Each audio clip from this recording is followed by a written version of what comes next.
This is the fallen angel Christopher Daniels, former TNA X Division champion and former TNA World Tag Team champion, and you are listening to the TNA Cross the Line podcast. Enjoy. TNA Wrestling, Cross the Line.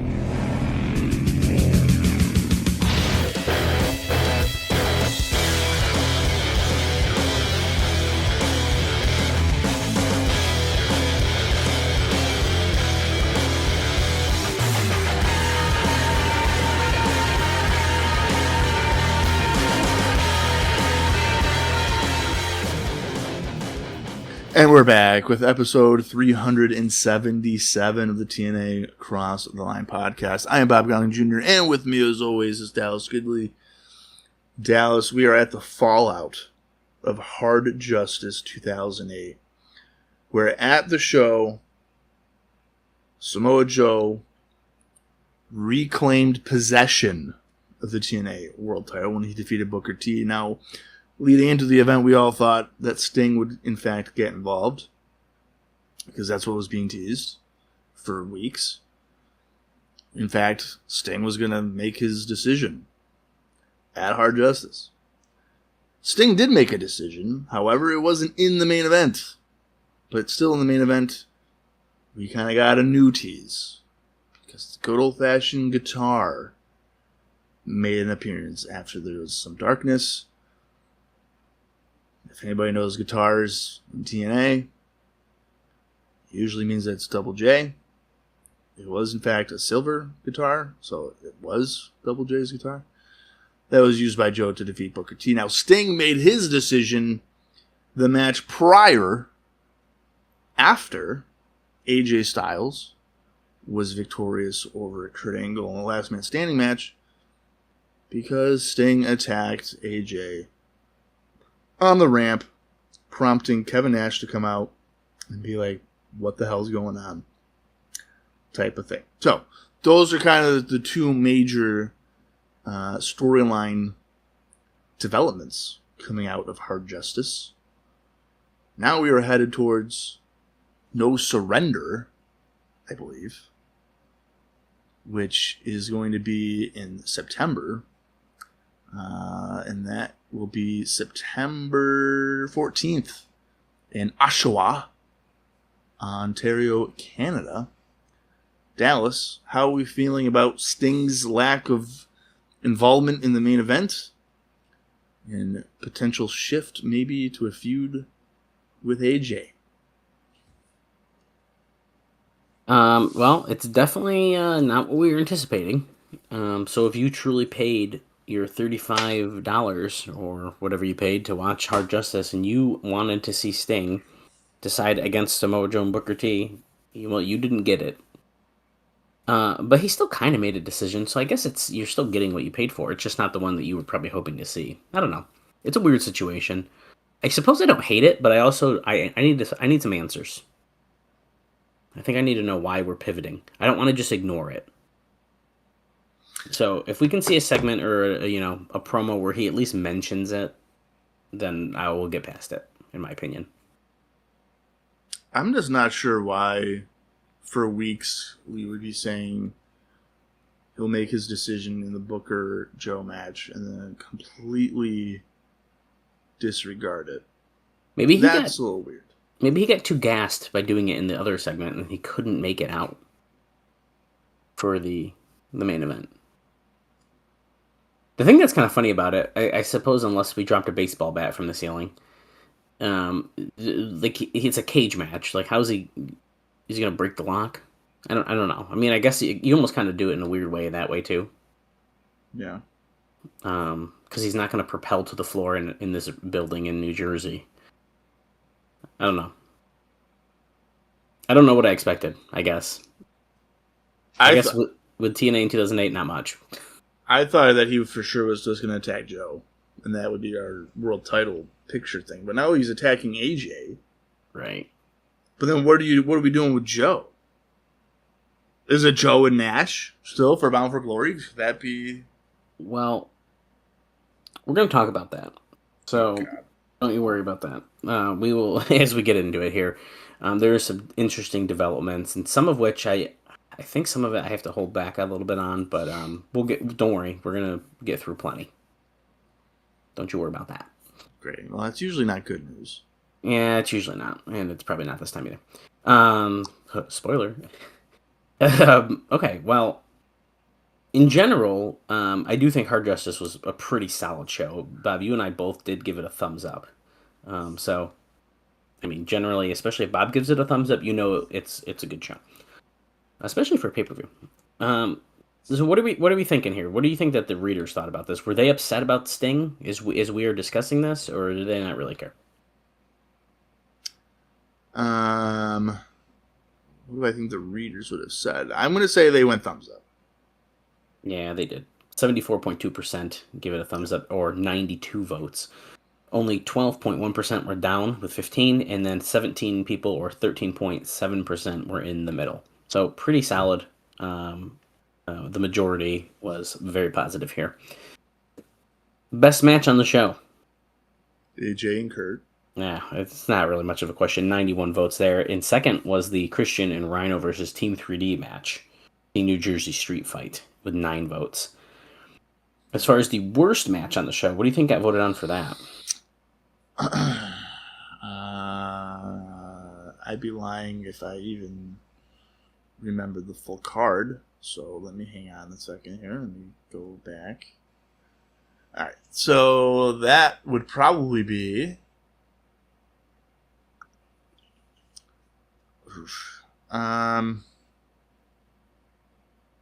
the Tuxedo Chain match.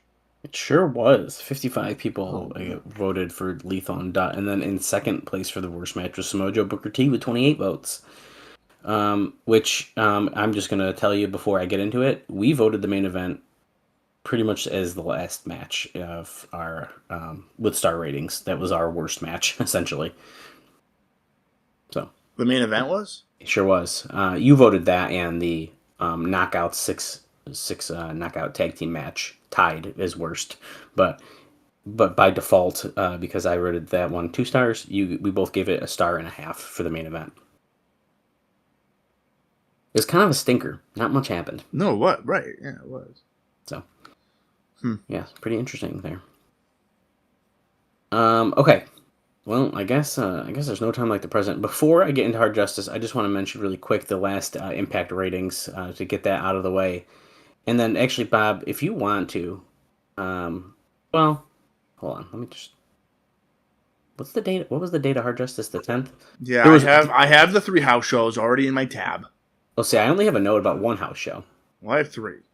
Oh shit! I think on the next episode I had more. Anyway, I was just. Do we maybe want to do that before we get into the Hard Justice stuff to just get out of the way? Yeah.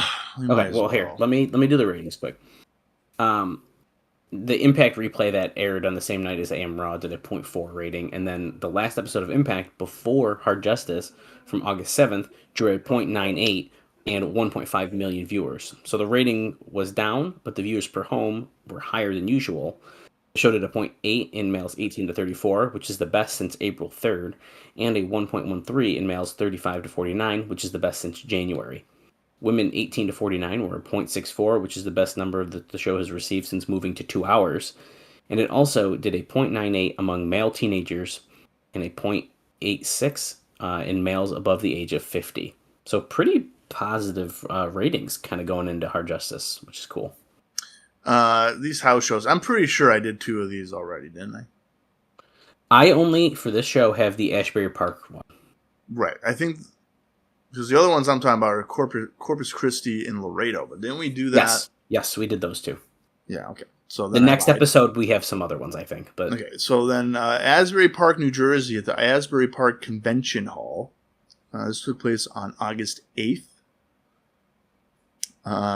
which is 2 days before Hard Justice. The results are the following: Curryman defeated Giant Divine and KAZ in a 3-way dance. That's right, KZ still in the company despite saying he quit. Consequences Creed defeated Sheik Abdul Bashir. Roxy and Tracy Brooks defeated Jacqueline and Velvet Sky.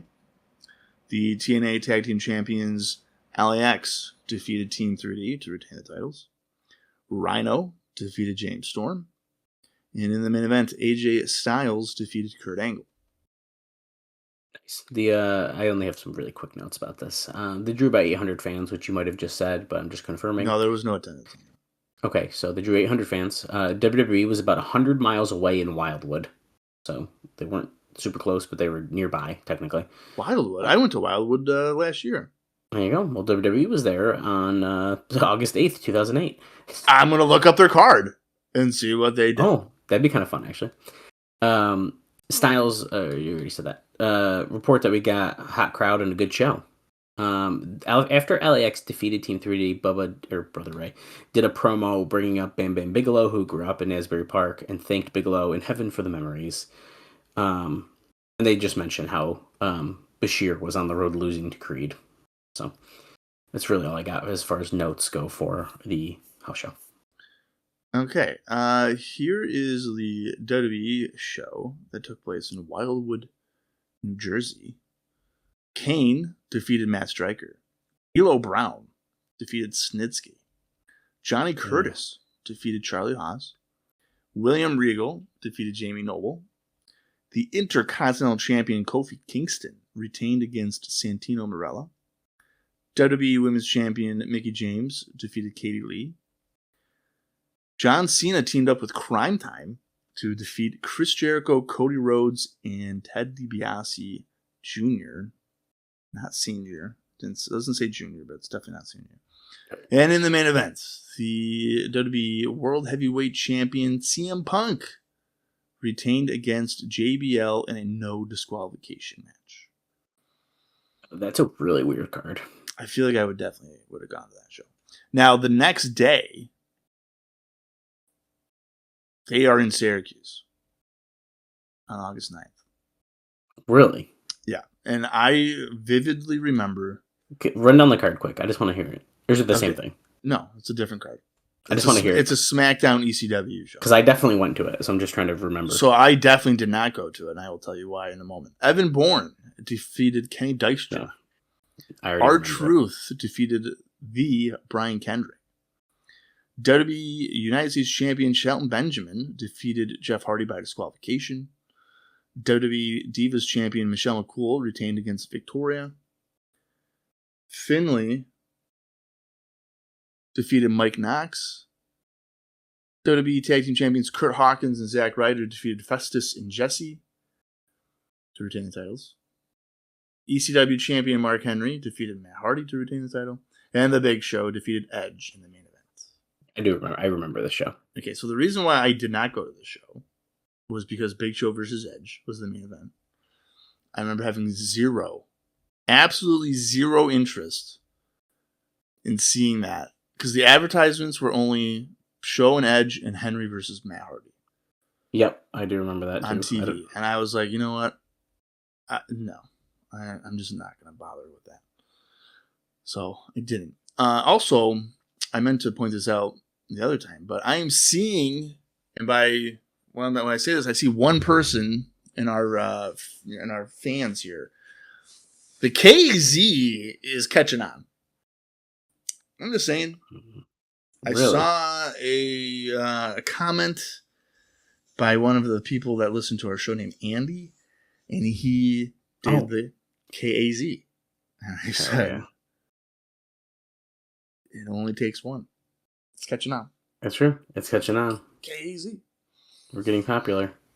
But you know what? I did see this comment because I replied to it. See, it's been a long week. And thank you, Andy, for following and commenting on our posts. Appreciate that. Pretty cool. Okay, let's talk about Hard Justice. We got lots to dive into here. So, it was the usual TNA fare on August 10th for the Hard Justice pay-per-view with a good action show that ended flat due to a number of reasons, including the most elementary of booking errors.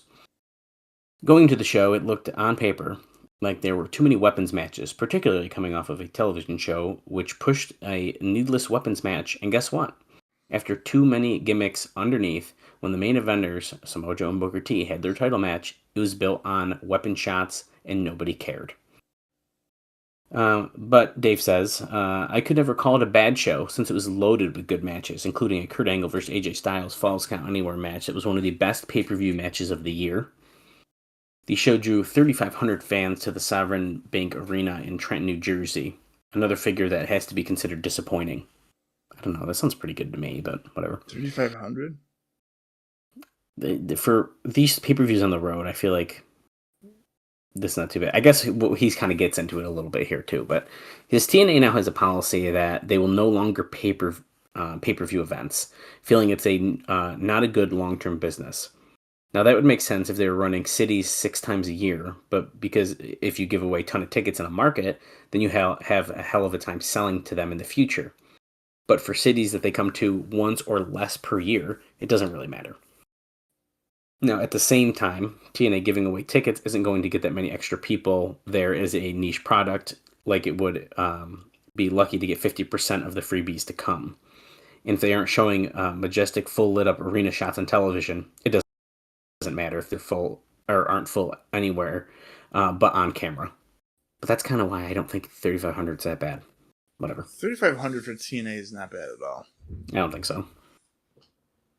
Pay-per-view buys appear up based on our response level. We already discussed that response. Dave says, I expected a little increase because of Booker T's promo work, and even though Samoa Joe's babyface credibility has been undermined, the build-up for this match has been more focused than for this match, as well as Angle versus Styles. The response was up 25% from last month's Victory Road. I do think the build for Hard Justice was better for reference here. Yes, it was. Both the positives and negatives were predictable on the show. Booker was cheered more than Joe, given the job the company has done unintentionally undermining Joe's title run as a babyface. Because Christian and Cage and Rhino versus Team 3D match went a little long, and Angle and Styles went several minutes long, Joe versus Booker was a rushed match where the finish came with no build. Booker was about to hit the axe kick when the lights went out, and when the lights came on, Joe had the guitar in his hand. He clocked Booker with it for the pin. Booker, after the match, got all bug-eyed like he'd seen a ghost looking at the guitar. And of course, as Bob has noted, and as if you have a brain you could think about, the guitar was to signify the return of Jeff Jarrett. Although, apparently, Dave says live, nobody got that. And I just find that incredibly hard to believe. What? And there is a part of this note that I'm not going to read because it happens on what we're about to watch today, and I think it's going to be really clear what TNA is trying to do with this. Could it be because there wasn't like a big audible pop for it? That's true. I feel like the main event was just flat in general, so I just feel like that's just part of what was happening in that match, and then there's the guitar. Who cares? I could see how maybe. He might be grabbing that because of the lack of pop. But I'm sure people understood, like, oh, it's just fucking Jarrett. I'd have to assume. Okay, so here, listen to this. This is where it starts to get a little bit weird. The Jarrett angle in the main event was meant to climax with the Sting heel turn in the semifinal. Now, in an angle that is likely not to work, it appears that they're doing the latest installment, and I think, Bob, you said this on air. The latest installment of a New Blood versus Millionaires Club, with the intimate turn of Kevin Nash on Samoa Joe. So they're thinking they're doing all the big guys turning on everyone. Now, meaning in the end, this is what's being proposed here, that Nash, Booker, Kurt Angle, and Sting, and perhaps Team 3D, since the main event tag team program is going to be built if Team 3D does stay, because their contract expires next month. They're not going anywhere. Grow up. No, I know. And they're feuding with Beer Money. Now, this it would be the veterans claiming they've paved the road, and Joe and Styles heading up the newcomers. Now, it has been quite the amusing week to see Sting, who most of his career headlined before small crowds and money-losing companies, and Booker, who is not even a headliner during that period, as well as JBL. I don't know why he says JBL in here, but the lowest drawing champion in WWE history. That's who he's calling Booker T here, I believe. Well, I think he's saying that Booker and JBL were the lowest drawing. Oh, okay. Oh, yes, I see now. Okay. I'm reading it weird. That's my fault.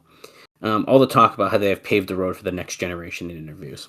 So, now, this is another one of, I'm not going to be giving too much away here, but Bob noted, No Surrender. It's in Oshawa, Ontario, Canada, in September. Now, the only thing known at press time is that the original idea for the show, the long build-up for Samoa Joe versus Kevin Nash, is off. So, there you go. We are no longer building that. Wow. I can't quite remember if I'm mentioning it during this show or not, but I did read a note, and so I'll just mention it, and we'll circle back to it. Kevin Nash's walkout from Impact has now affected this plan. It is pretty much what it comes down to. Because he didn't want to get eliminated in a weapons match during a commercial? Yeah, I think so. So they're like, okay, we're not going to put you in a title match then? Yeah, I'm pretty sure. Yep. Yep, I think that might be on our next episode. We'll talk about that a little bit more now that I'm scrolling here. But yeah, I think that unfortunately has affected the plan. So there goes that, because I feel like that is a money match waiting to happen for No Surrender, in my opinion. Right. Not sure how you don't do that. Kind of weird. Oh well. That's bizarre. Yeah, it's very, very questionable in my opinion. I cannot wrap my head around why we're not doing that, but it's like you've been building up to it for months. Right. It would So actually weird. be a meaningful title match in Joe's reign. And they're like, well, I don't know if we should do that. He didn't want to lose in that weapons gauntlet match on commercial, so yeah, not good. But anyway, well, we will circle back to that, I believe, next week. So, Well, you know what? Here's the thing. If I was TNA, I would just never would have told Nash that his elimination would have taken place during a commercial. well, yeah, isn't that kind of funny that he knew that? How do you even know Yeah, that? how do you know? Unless somebody tells you, like, oh yeah. So after a commercial break, like, you're eliminated. You're gonna lose. Yeah, that is weird. Very weird. I don't know, dude. It very, very odd situation. Or would they have been like, Kevin, you're losing, but guess what? No one's gonna see it because it's during a commercial break.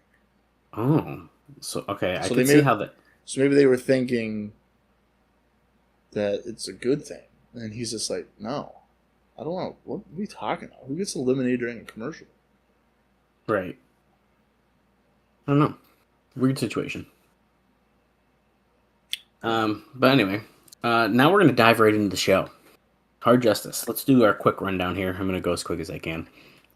The show opened with rappers Grandmaster Caz and Filthy rapping while Mel E was there as well. Mel was running around with his shorts off flexing, is what Dave writes.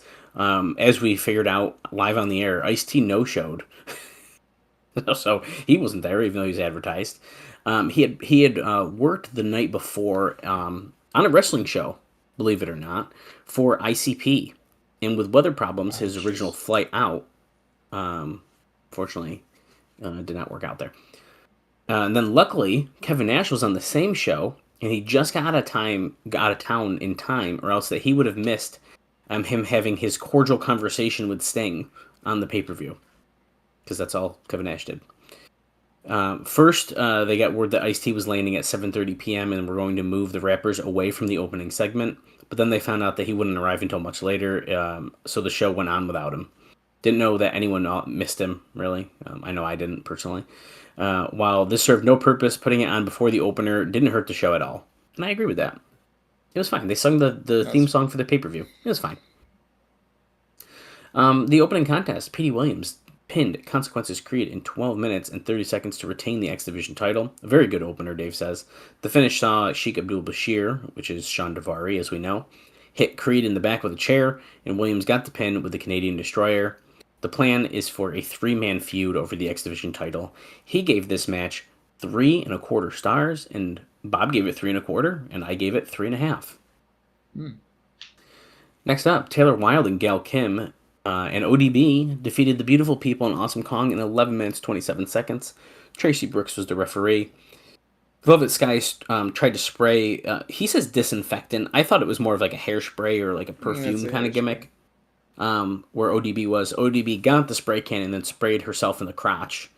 This is why I thought it was like a perfume. I think she was kind of being funny, and it doesn't matter what. It was a spray. It was not disinfectant. I know that.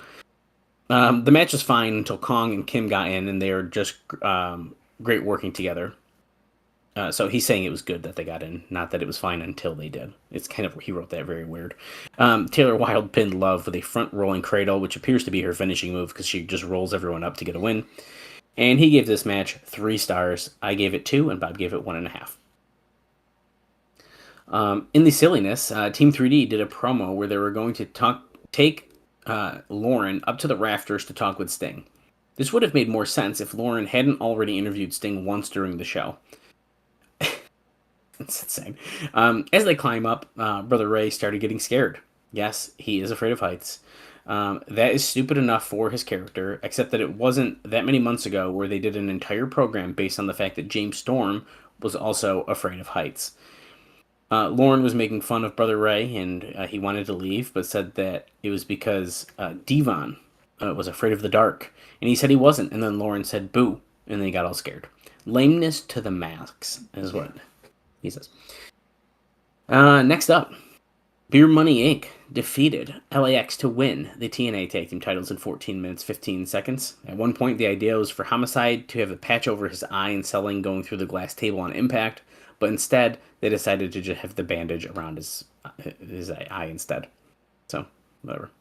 Doesn't really matter. Eventually, Jacqueline hit Hernandez with a low blow outside the ring. Salinas went after Jacqueline, and Hector Guerrero was trying to pull them apart. And while this was going on, Storm hit Homicide with the beer bottle. It was a mess up as he hit the left side of his head when the injury was supposed to cause the downfall was on the right side. But I didn't really pay attention to that. It doesn't matter. Storm pinned Homicide to win the belts. He rates this match 3.5 stars, and me and Bob both gave it 3 stars. Next up, it was the black tie brawl and chain match between Jay Lethal and Sanjay Dutt, and Lethal pinned Sanjay in 11 minutes 14 seconds. This was one of those ridiculous matches with steps that nobody knew ahead of time. That's not true. They said it on Impact, but whatever.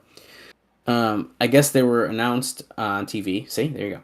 But it's not like anyone in the arena or at home had a clue until the match started.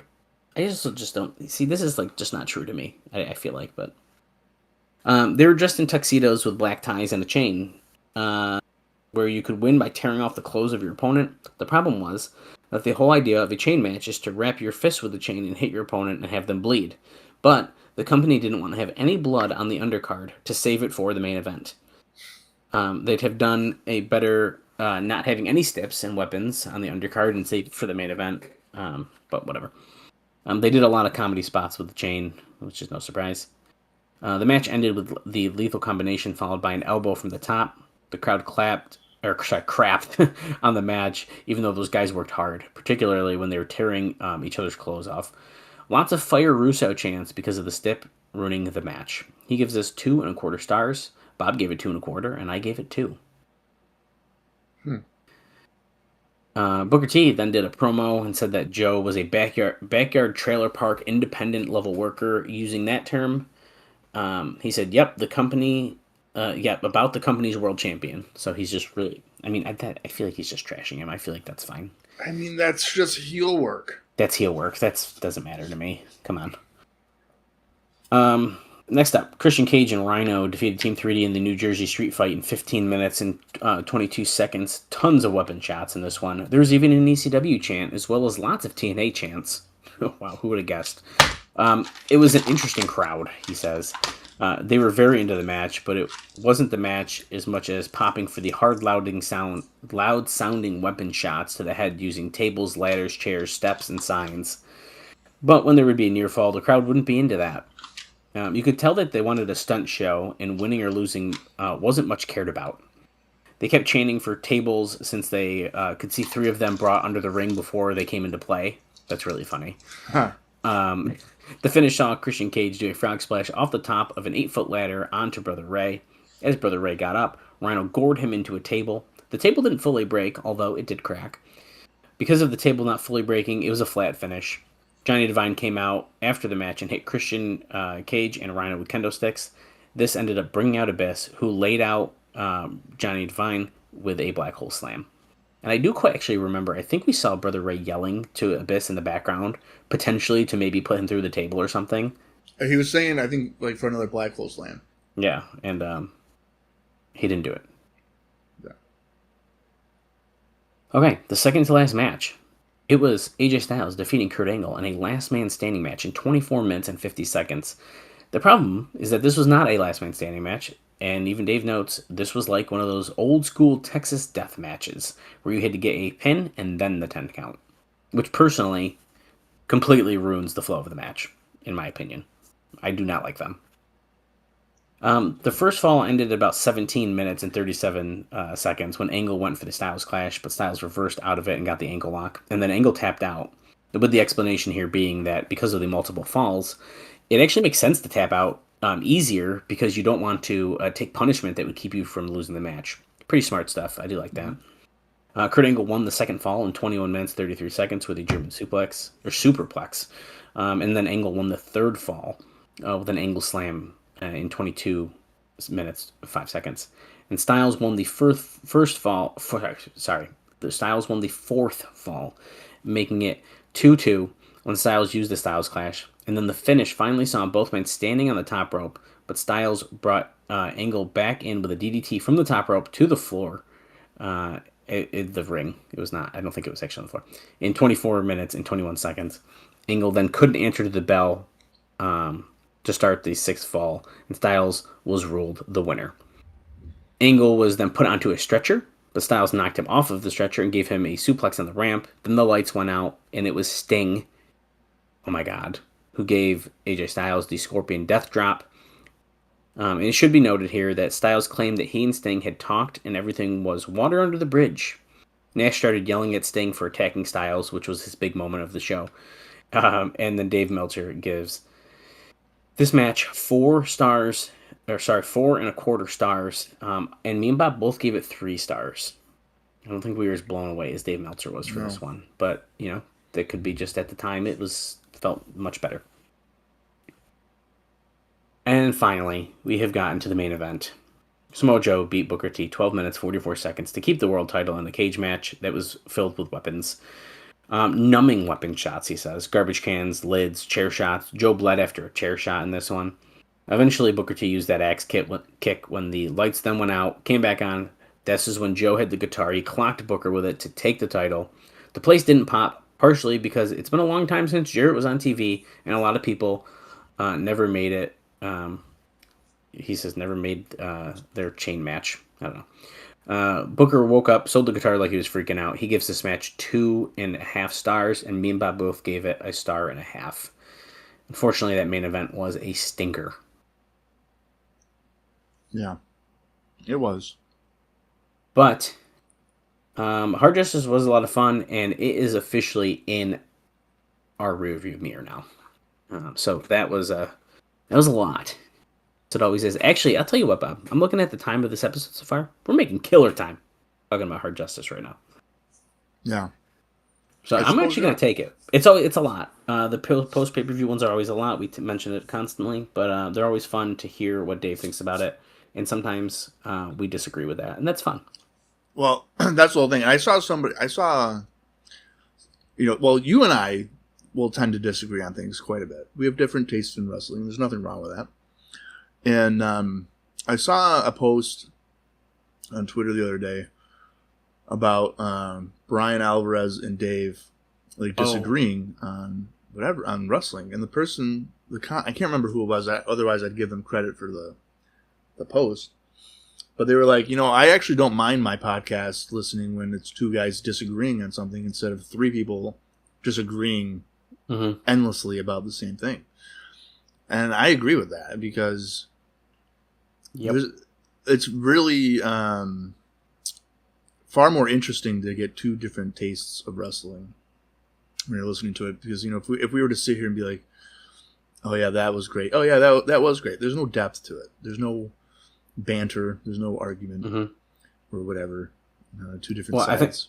I think I saw something like that where it was like, the divorce is going to be so good. It's like, I don't think that's going to happen. I think they're just having a friendly argument discussion. Right, yeah. Which So- there was, which I'd love to talk to you about maybe during the show or something. But there was like the one about the stipulation. Is this the argument that you were talking about, where they were arguing about the stipulations in a no interference match? I don't know what the context Okay. was. I just saw I'll bring the it up post during was the like show. these guys were arguing about something. Okay. I'll bring it up during the show because it'd be fun to talk about maybe with you. So. Well, there's quite a bit. There's another thing I want to talk about too, about a TNA wrestler. Oh. Well, let's get into the show. Yeah, let's do it. Let's get into the August 14th, 2008 edition of Impact, the fallout of Hard Justice as we head towards No Surrender. The approximate runtime for us is 1 hour, 23 minutes, and 41 seconds. If you want to watch along with us, head over to the TNA Plus app. Or, if you have it in your own personal collection, that's going to do the trick as well. I'm going to count down from 3. When I say play, that's when we're going to start the show. So here we go. 3, 2, 1, play. Classic TNA intro kicking us off. I will mention, Bob, there was a dark match, at least reported on Cage Match. I do think I have it in mind too, actually, though. But it was Consequences Creed and the Motor City Machine Guns defeating the Prince Justice Brotherhood. TNA took hardcore to the next level, is what they're saying about Hard Justice here. Here, and as we're doing this intro, let me just double check my notes about the dark match. Yep, and it appears that it was actually before the show started. Oftentimes, in fact, actually next week's Impact, the dark matches take place after. So.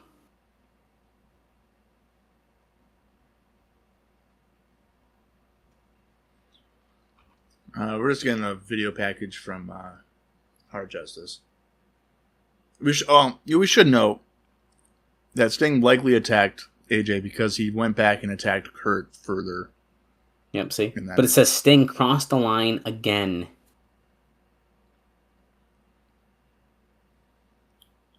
See, the main event. So we're kind of going through each match here. It's interesting because Kevin Nash appears to be upset with him. Yeah. Which I guess he has to be. But look, it ended with a bang, it says, the main event. Do you like that the guitar didn't necessarily explode like a normal Jarrett guitar? It broke. It just snapped off the top of the thing. Yeah, he broke it. The fallout begins. TNA's Unsolved Mysteries. And they just said, does it mean what we think it means? Is he back? They did not say his name. Kicking off Impact, outside of the Impact Zone, Samoa Joe and Kevin Nash getting out of a car together.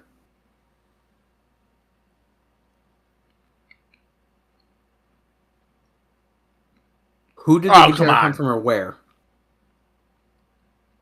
So I'll just tell you now, Bob.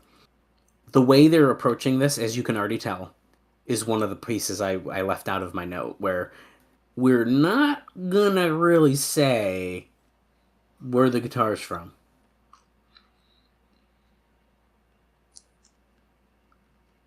Oh, Kevin Nash and Joe versus Team 3D, it sounds like tonight. Kevin Nash just said he does not want to get involved with this issue with the guitar, he says. I'm not going to speak for Sting. Things are going to get interesting, it sounds like. Okay. You know how idiotic it is to be like, whose guitar is that?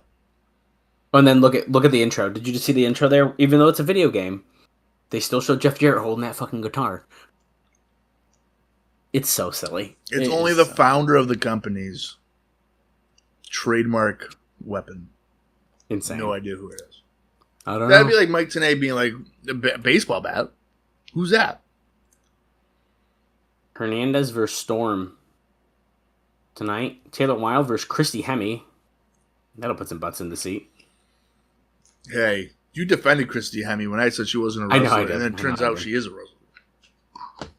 Sting's explanation? Question mark? He tonight? ain't talking. And then Team 3D versus Joe and Nash. So we know a pretty good amount of tonight's card. I like that. Sting's not going to say a singular word about this. I don't even think we're going to see him today. Right. If anything, we're going to end the show with him in the rafter or some bullshit like that. Just staring down. Yeah. Oh. Bob, correct me if I'm wrong. Do we have 5 episodes of Impact before No Surrender? Yeah, I think it is 5. Okay. Rock and Rave Infection coming out here with Christy Hemme. This is not Hemme's match. This is the Rock and Rave versus fighting. I'm gonna say Jimmy Rave's gonna say, "Hello, Pensacola." I'm thinking Cincinnati.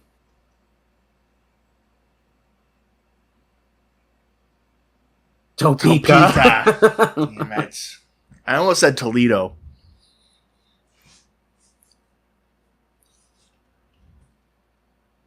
Who wants to rock my sock? Not Who Wants to Get Infected. Yeah. Maybe they had to PG it. I like Who Wants to Get Infected. Yeah, Infected is way better. It was Rhino. Wait a minute. Is this a tag team match or is this? Yeah. Yep. So Christian's probably coming out next. Yeah, I'm assuming.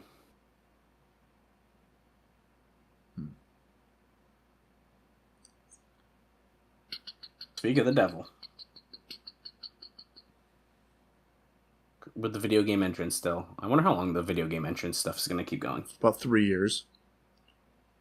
I'm in mid-2009 and they still have their video game entrances. What's the wrestler you want to talk about? Let's talk about that first. Dude, this Avery Styles controversy? Dude, I just saw it this morning. I'm catching up. Yeah, so I was scrolling through. I think it was last night I saw it. Now, this is what I've gathered so far. Is that Avery Styles, which is the son of AJ Styles, competed for GCW and did not help with, ring crew. And several people have gone on Twitter or X, and they have voiced their displeasure with this. Most notably, I noticed here was Eric Cannon, a longtime promoter and independent wrestler. Eric Cannon, he said, that Avery, I guess, avoided doing anything, and then AJ responded to that by saying that Avery was paid to wrestle, not to break down the ring. Avery has had 2 matches. And then people are saying, and I guess AJ said something about paying his dues. Ring crew is part of paying the dues part of that. There's been significant amount of just people shitting on AJ for his take. I tend to think that the kid should just break down the ring. Like, what are we doing? This doesn't seem like a complicated idea. So here's what I'll say about this, because I don't know why we haven't talked about Avery, by the way. By the way, Christian Cage and Rhino were just double teaming Lance Rock here in the ring. Nice belly to belly suplex by Rhino. My opinion is Avery can be as good as he wants, but if you are going to dress and act and wrestle like your father, you're going to be stuck like that. And that's what people are just going to keep saying. Oh, it's AJ's kid. Well, yeah, but I mean, this is not about the dues thing. This is my when I've seen clips and stuff, I'm like, yeah. I don't like how much he's using that to his advantage, which I get. I mean, don't get me wrong. I get it. But, like, don't you kind of want to, like, do your own thing? I feel like in wrestling, it's always that second generation talent is like, I gotta somehow mimic my parent. Yeah. Well, and I feel like it never works. What immediately came to mind for me here is that this kind of happened with Dustin Rhodes early in his career, that he did a lot of, not necessarily did the Dustin Rhodes gimmick or anything, but I mean, he very similar, whatever. It was Dusty's son. Pretty much, right. And then he went to WWE or WWF and became Goldust and did his own thing, right? And he shed that whole Dusty's kid type of Right. label. But yeah, I mean, you're right. I've seen clips of Avery. I've only seen clips too. Yeah, I've seen clips of it. He looks like 2 matches in. It's like this kid's going to be great. For sure, yeah. If he's doing what AJ's doing. And I like it. I like that his son's getting into it. But then you also have this stigma of like, okay, well, you're AJ's kid, you're acting like him, and now you have your dad sticking up for you online. Right. It's not a good look. Whether or not he should or shouldn't help with ring crew and pick up chairs, whatever. I'm not in the wrestling world. I can't really speak to that. But normally I feel like that ends up being the more home talent, not necessarily the ones who were brought in to help. That doesn't mean they shouldn't or wouldn't help. But I mean, that's neither here nor there. The issue here for me is AJ sticking up for him like that is not going to be a good look. Because now, what if another promoter doesn't want to book his son because it's like, oh, great, if I book him, what if his dad shits on our company because he doesn't like how he's treated or something? Yeah, no, it's quite the development. Yeah. Rhino going. This has been a pretty fun tag team match. I'm not gonna lie. Rock and Roll Infection knows how to go and double backdrop. Oh, yeah, but double backdrop to Jimmy Rave and Gore. That's probably it. But look at this. Oh, he had to roll into place. Yeah. That's okay. That looks fine to me. And that's a 3. Christian Cage and Rhino get the win.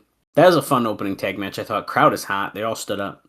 Why can't Rhino just win with the Gore though? Why does Cage have to get the win with the Frog Splash? Because Christian's the bigger name here. That's bullcrap. I'm just saying. Take it, JB. We're going to the back with Kurt Angle. I have a fun Kurt Angle note. But he has his Olympic gold medal from Atlanta. What is that in his hand? Neck A brace. neck brace? How's your neck? It's broken. How do you think my neck is? It's sore. It's stiff. It's injured. I've been wearing this damn thing all week long because of AJ Styles.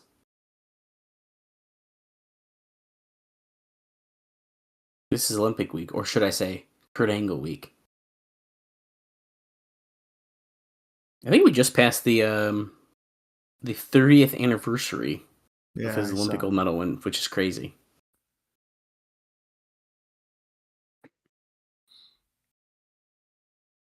Talking about how he's regarded as the greatest wrestler who has ever lived.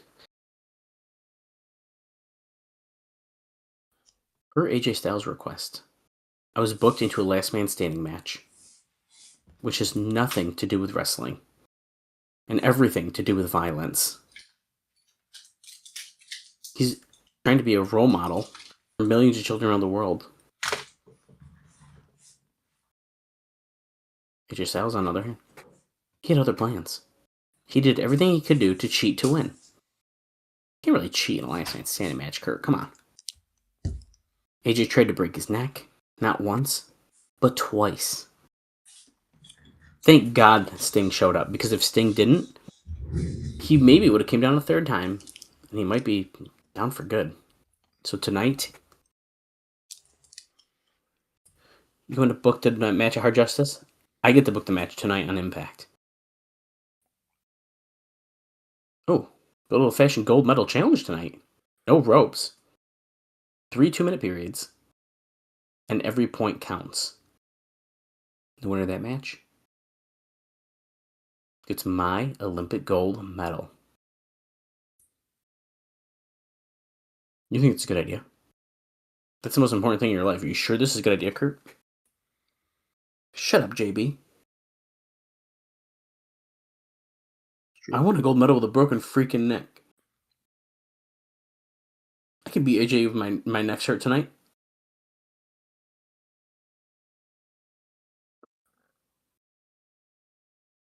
Let the games begin. Oh, it's real. It's damn real. It's damn real. Okay, Kurt Angle note for you, as I'm sure we're about to switch into the Impact Zone. Kurt Angle was mad that his pilot for the Real Angle show got out, which is on YouTube, saying it wasn't supposed to be released. He said he was sorry that some of the things that he said about WWE and Vince, and had called someone in WWE and asked them to relay his apologies to Vince. His latest version of the MMA story also is that UFC wanted exclusivity, and he had signed with TNA, so he couldn't take it. So he's still talking about MMA at this point as well. But anyways.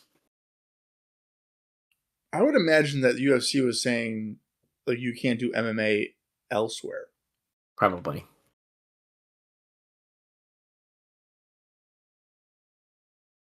AJ says he stood up to his promise and guarantee that Kurt Angle could not get back up. He is standing, though. I was talking about the show, though. And then it brought out Sting, as JB mentions. What can I say, JB?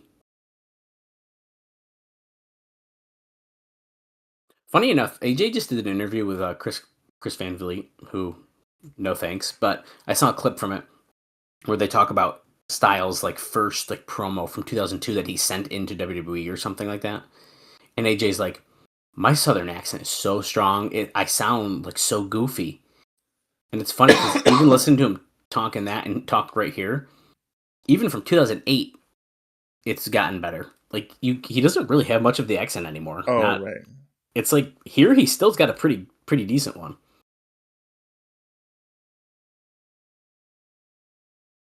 Do you hear that? That word? Guarantee. That gold medal of yours, Kurt, will be coming home with me. I think this is a Jim Cornette pet peeve, is that the babyface should never guarantee unless they are going to win. Because when they lose, it looks really bad. Yeah. If a heel guarantees, who cares? Right. We don't want them. Will we find out more about that Mr. Guitar here tonight? I don't know.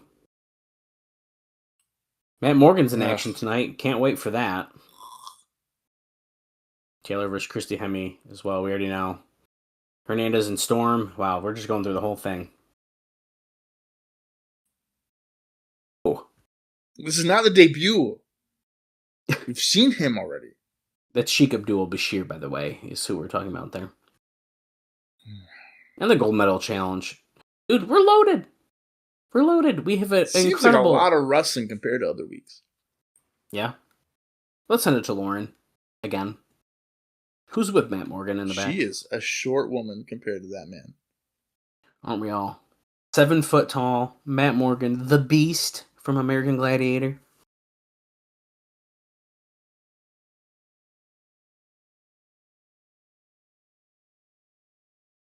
I know I've said before.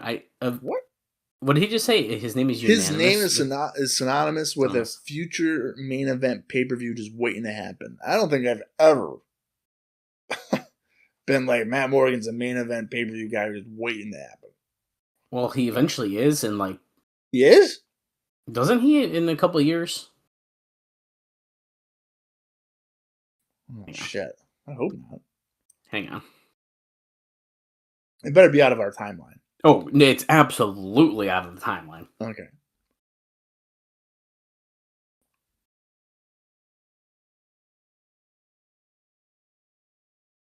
Take a look.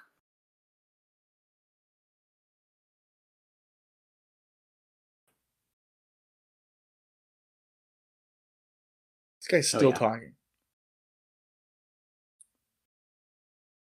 I mean, he technically going to knock them down. He basically listed all the wrestlers he's going to knock down. He main events a lot in 2010. He does?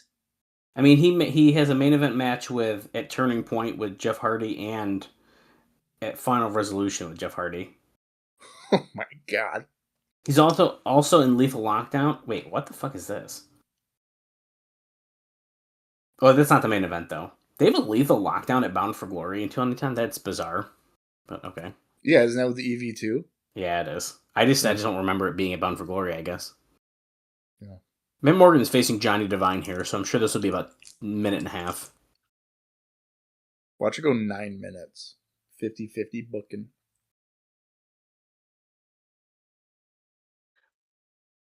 Well, so that's only 2010. I'm not going hard into looking this everywhere here, but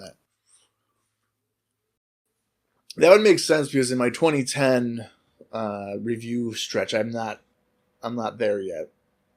I'm so sorry what I've exposed to you then. Yeah, so that sucks. To know that by the end of 2010, he's main eventing 2 pay-per-views against Jeff Hardy. That's crazy. So unfortunately, he was not lying when he said that. We will not have to deal with it, luckily. Thank God. Unless we do bonus episodes of only pay-per-views. Hint, hint. We're just speaking. I guess I'm going to talk out loud here quick about bonus episodes. I was I know toward the end of 2008 is we're in August, which is crazy.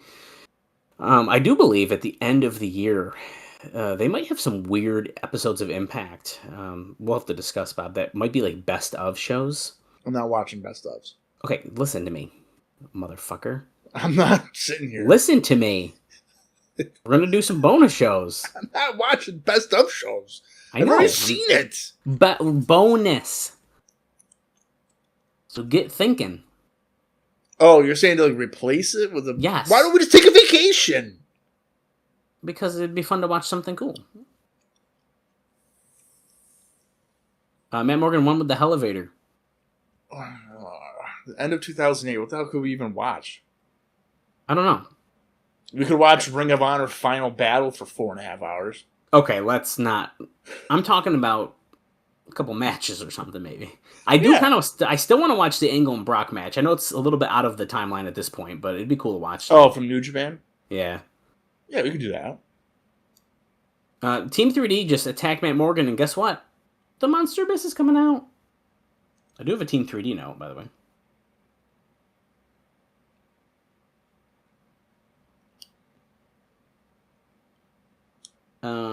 Where is it? Oh, so Team 3D is out here. Giant Divine just got murdered with a black hole slam. Yeah, so I think we kind of already mentioned this before, but Team 3D's contracts are up soon, and the feeling is that they're probably going to resign. Oh, shit. Haven't heard a thing about them wanting to head back to WWE, but I suppose anything is possible. Not much of a tag team division for them to even return to, though. Yeah, it would never happen. It would never happen. I don't even know. Team 3D is such an example of there's just nowhere else for them to go. Yeah. None. 2008, Ring of Honor, no way. Abyss just shook the hand of Matt Morgan. We're friends. Abyss is like, there's nothing better than a guy saying, I'm a future main eventer, and then the next segment he forms a tag team. Well, not only that, but he gets his ass beat and has to have someone else come save him. Yeah, make the save. Right. Up next, Karen's Angle with the Beautiful People? Karen has a nice dress on. Karen's a beautiful woman. It's Olympic week, so she's wearing Olympic gold. We're back from commercial, so we're about to go to that segment, it looks like. Karen's Angle. I like how her logo is just her eyes. I know. Her guests, the Beautiful People. I love how annoyed Angelina Love always looks. Nobody wants to talk to us. Nobody likes us. Nobody wants to be around us. I don't blame him. She wants a tissue. Angelina Love can't hold her tears in. What is this, a napkin? I can't use this on my skin. Yes, she does. Have you not seen us lately? They sit back down. Maybe you try to be nice, people treat you different.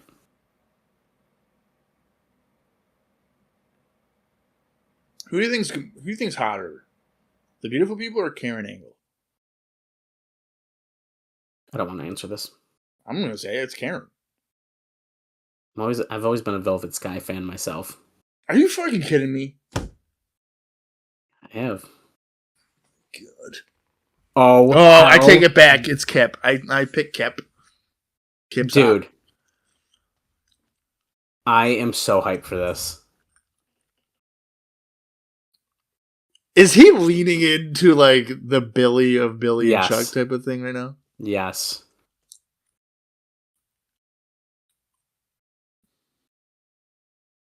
If you want to do just one squat, that'll lift your ass a lot. He's like doing Rico. Yeah, he kind of is. Good thing you have sparkling lotion, because it's the only thing that's shiny on you. Oh, that's good. Dude. Megastar Cute Kip is now... Hey, or no, let I me guess say that. this is going to be Cute Kip. But yeah, It is, I mean, it's going to be, yeah. Yeah. Gail Kim's sister is here. I don't know why, but she's here. Why do we keep on like going there? Oh, I thought Jay was barfing. So did I. But Lauren is with Lethal. In a place that Abyss would hang out. This is a really weird interview spot for Is that like Lethal. Black Rain's like dungeon? I'm pretty sure Abyss has been behind that steel cage before, like locked in there. Oh, really? Val has to choose between me and Sanjay. Oh, I see. I get it. What side of the fence? And then there's a fence. Okay. Big brain. That is so corny, but it works. That's big brain.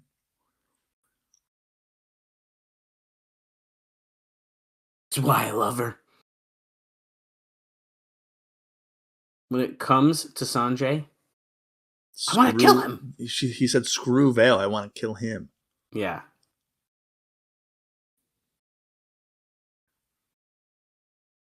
It's not over until I say it's over and we come back from commercial with Sheik Abdul Bashir coming out. And because of that, now you get another note as we do an entrance. It has nothing to do with this match at all, but... He's not even from Iran or Iran. He's from Minnesota. Well, he's booked from there now. He WWE said he's American. What are we doing? WWE announced this week that they were moving their Armageddon pay-per-view from December 21st to December 14th.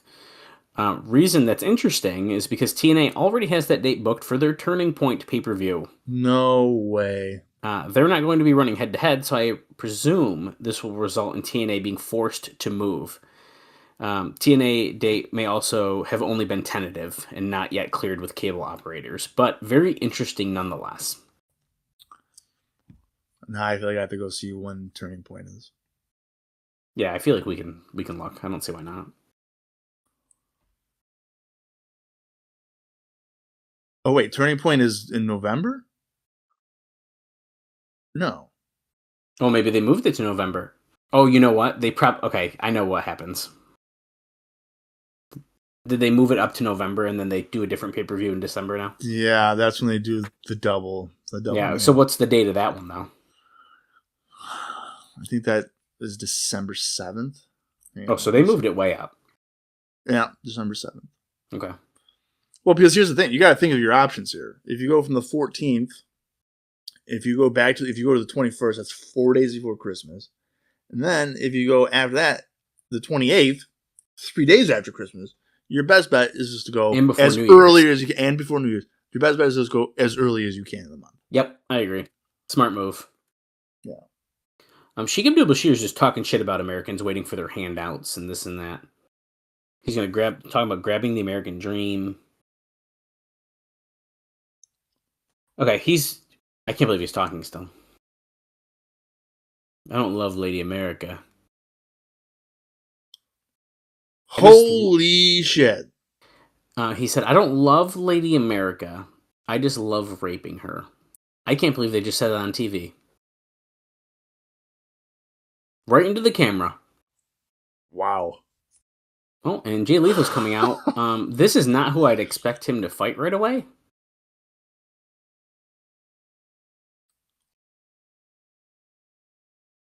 I'm baffled. Yeah, I can't believe they just said that. That is an extreme thing to say. Speaking of Sheik Abdul Bashir, though, he was interjecting himself into the X Division title match at the pay-per-view, so because of that, you get another note, and it's about our champion, Petey Williams. He actually got married Friday in Vegas. Very exciting for him. Mm. And now when TNA approached him a while back about shaving his head for the Scott Steiner gimmick, he was actually happy about it because he was thinking about cutting it for the wedding anyways. Oh, yeah, because he did have longer hair. Oh, well. How fun is that? But does he, like... Did he get married looking like Scott Steiner?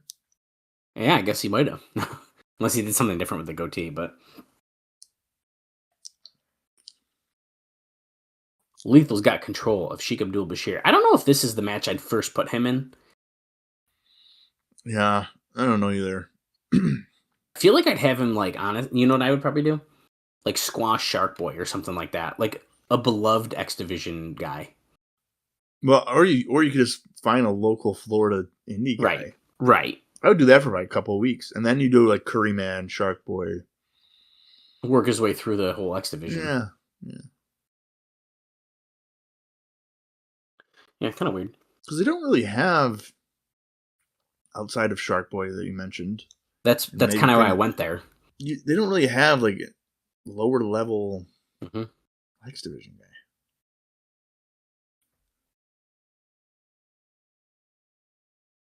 If you're following along with us, by the way, we're at 29 minutes and 50 seconds into today's show. We have just under an hour remaining. And I only got a handful more notes. This is what's nice about these pay-per-view ones, is that it's heavy on the show before, but the inner show notes, not super heavy. Next week shouldn't be too bad either. I love it. Bashir with this neck breaker is getting the 2 count. Let's recover again.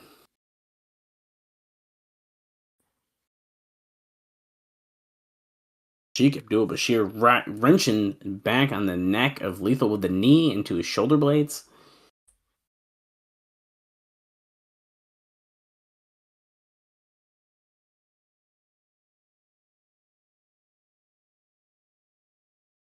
Oh.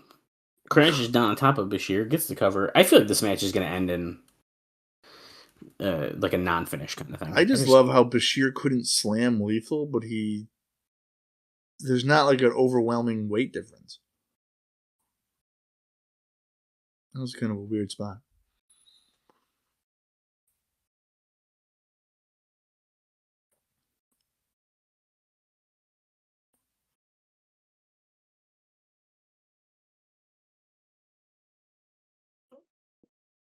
And low back suplex, Lethal counters. Lands on his feet, ducks the clothesline, comes back. Some of the little flying forearm there. Or not flying forearm, I guess it's a leaping clothesline, but whatever.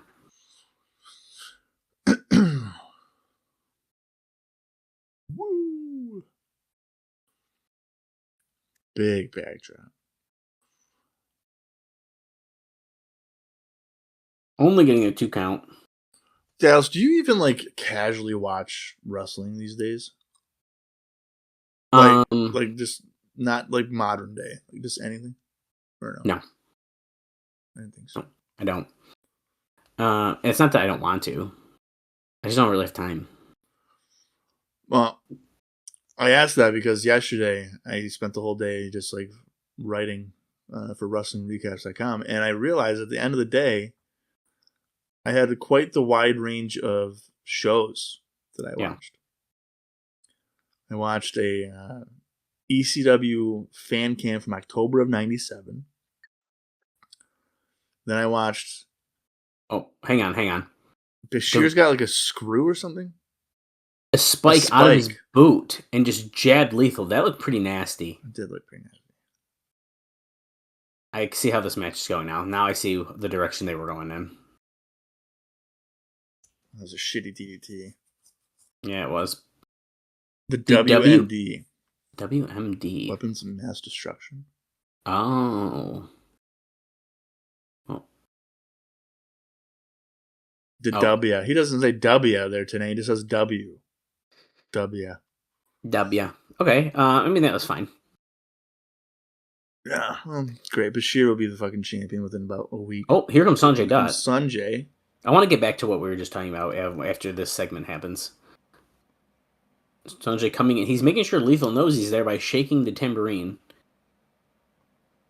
Shoves Andrew Thomas out of the way. Climbs up to the top. Is he going to hit the Hindu press? No, 450, I guess. Oh, I guess that is the Hindu press, right? Yeah, I guess it is. I thought it was like a double springboard. The Hindu. Is it just a 450? I guess. I kind of forgot. We're sending it back with Booker T. Holy crap, look at those eyes. He's a psycho. Tough loss just 4 days ago. What's on your mind? What's on my mind?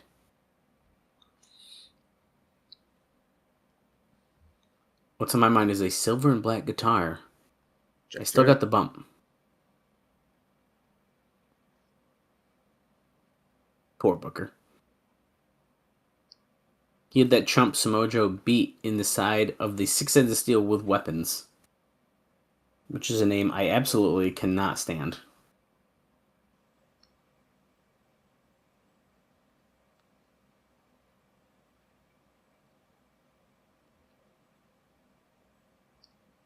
No.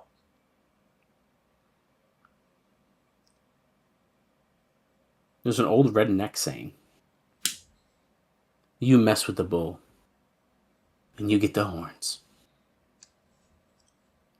When I say you mess with Booker T, you get my foot up your...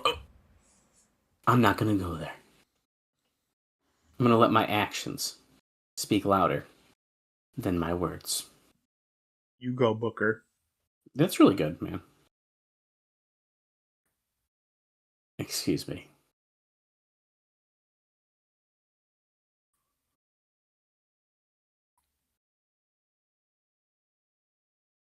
Oh, exclusive footage between Kevin Nash and Sting.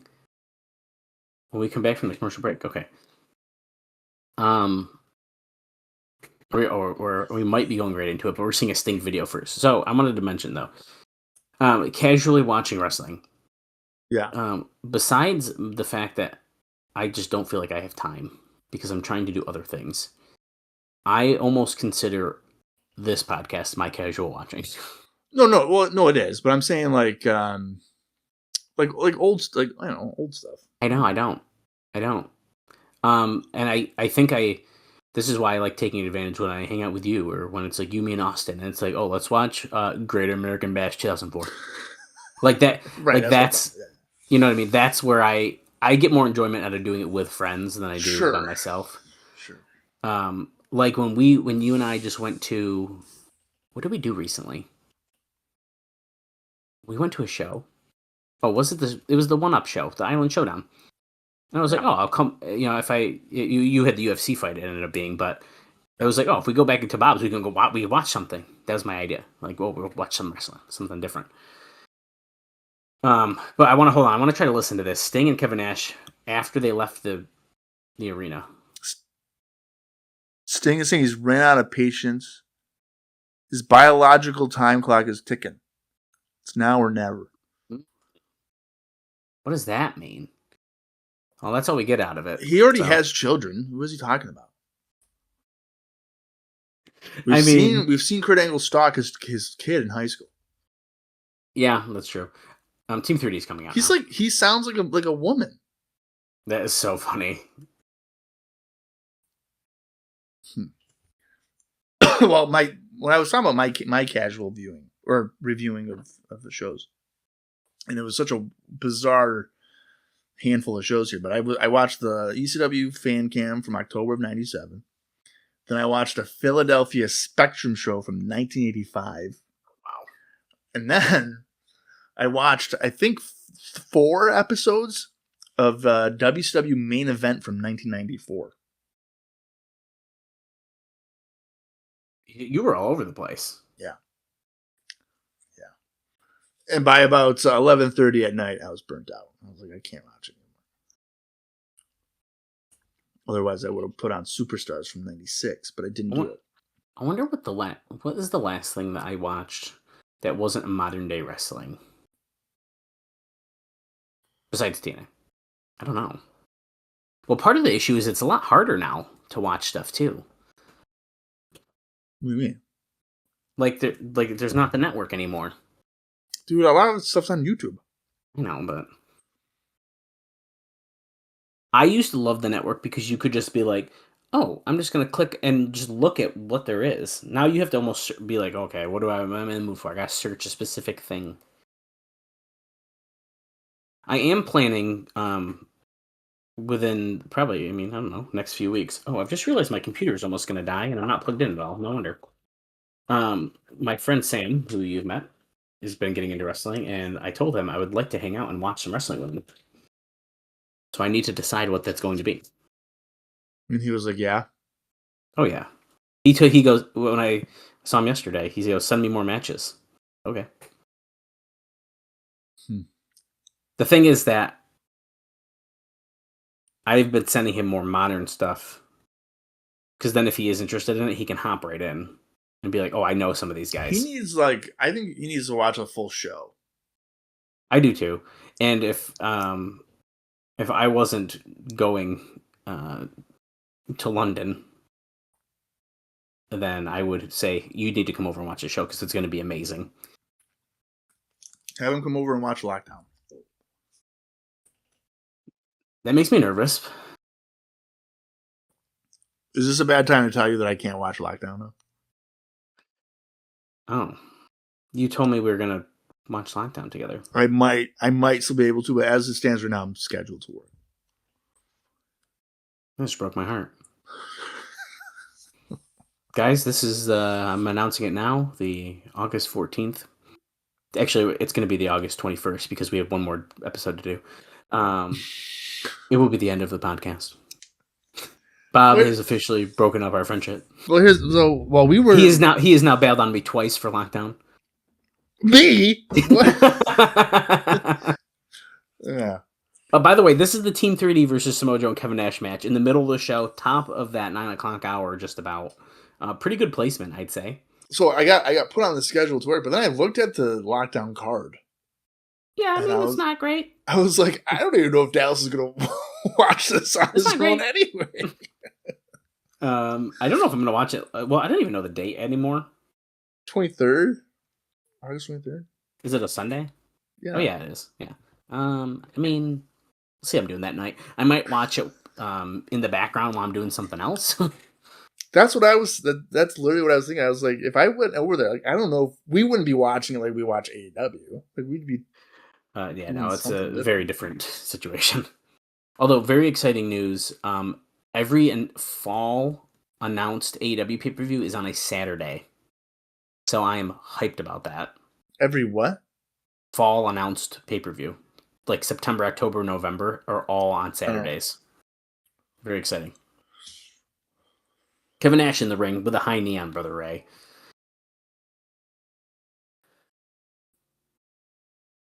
Look at Kevin Nash showing his size and strength.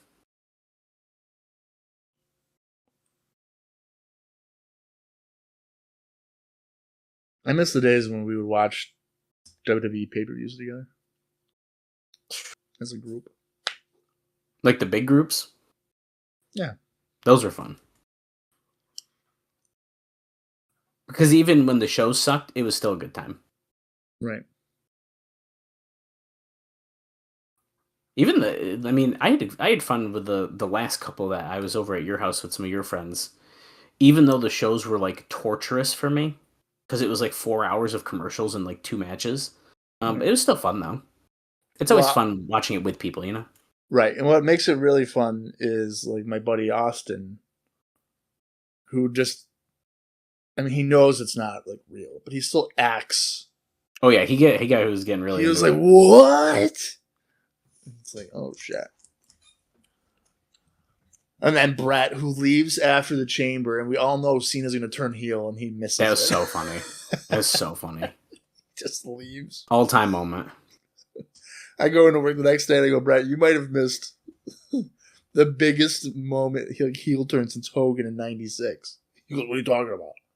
John Cena, dude. And he was like, oh, okay. Crazy. Silly guy. Has Brother Devon been wrestling in like a full shirt? I feel like he was still doing a tank. Yeah, why is he doing that? It's not making him look very good. Because the thing is, with a tank, even if you're slightly out of shape, you still kind of look good. Yeah, you still, yeah. But the T-shirt is not a good look. Brother Ray's showing more than Devon. That's what I mean. And he was just wrenching in like a really shitty single leg Boston Crab on Kevin Nash, like really shitty.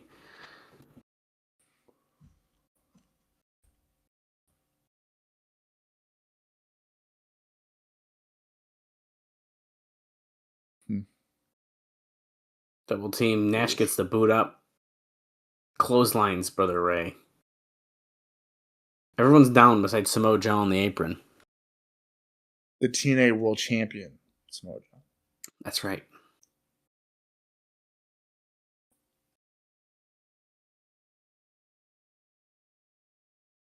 Hot tag, do it. He gets it. Crowd pops as Joe gets in the ring, laying those fists in on Brother Ray and Brother Devon. Little enziguri kick. Inverted atomic drop.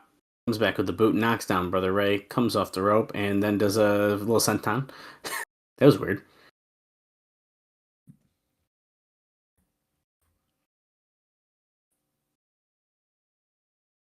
Oh, nice. For that running high knee.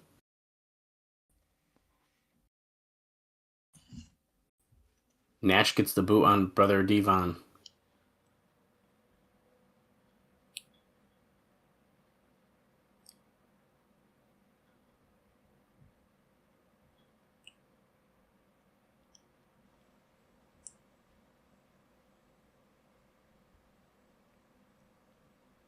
And he's gonna the reverse tag team reverse back suplex. I couldn't think of what it was called for a second. The 3D. Yeah, well, the crowd yells 30, but as we know, it's called the back suplex neckbreaker combo, dude.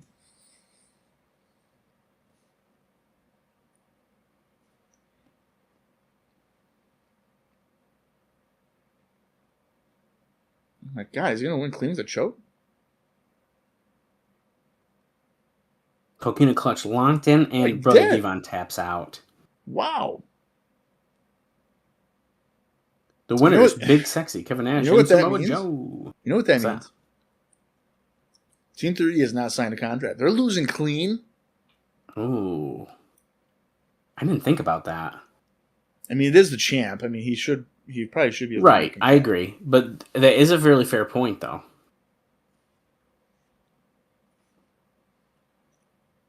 Steel chair brought into the ring by Samoa Joe, wailing on the back of Brother Devon. And Kevin Nash is like, what are you doing? As if it really matters. Right. Just deal with it, Nash. Okay? This is what has to happen now.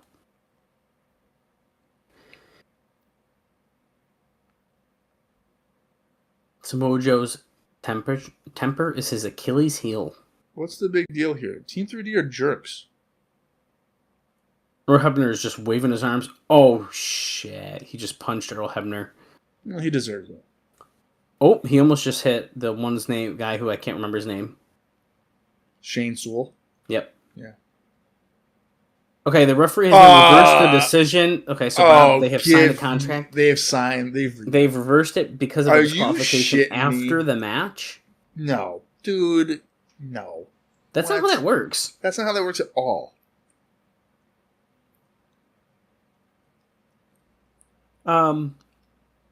That's the dumbest thing I've ever heard.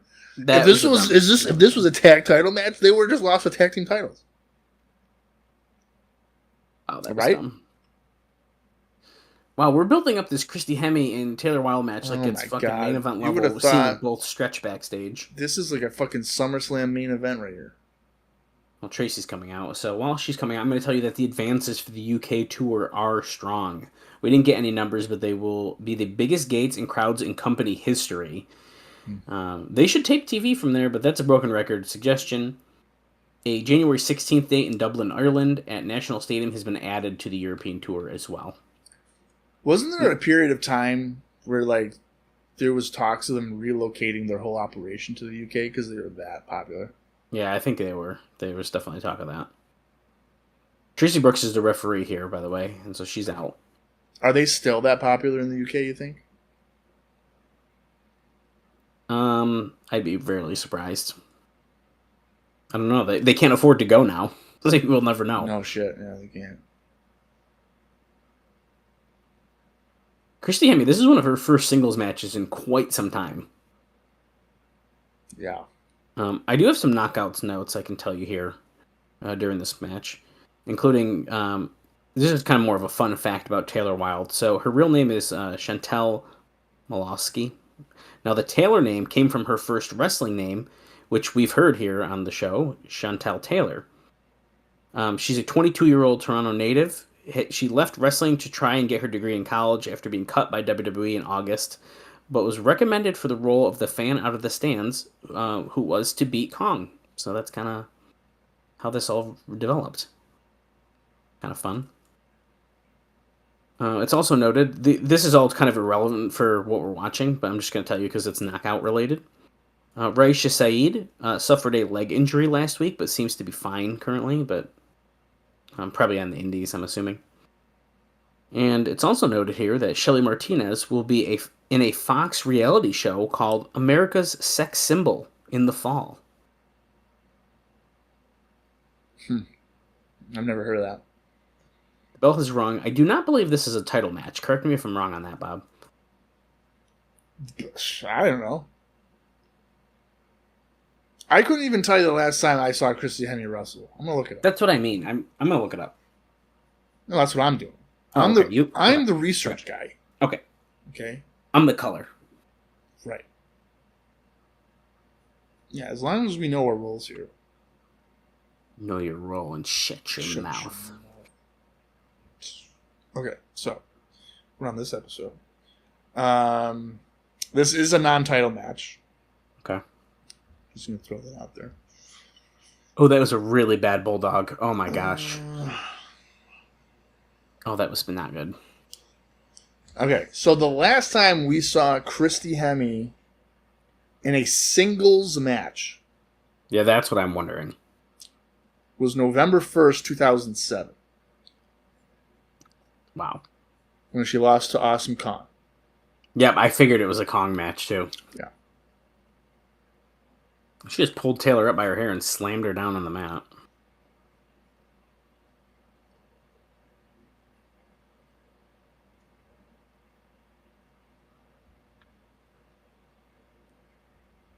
Huh. Interesting. Pulling on her hair. Taylor whipping her across the ring. Goes down. Hemme comes back, slams her back onto the mat. Hemme's kind of making Taylor look like a lame-o. Don't you doubt Christy Hemme. She wrestled at WrestleMania. Yeah. Taylor Wilde never did. And she won the Diva Search, which is the thing I think about most when I think about Christy Hemme. And I think about the Playboy.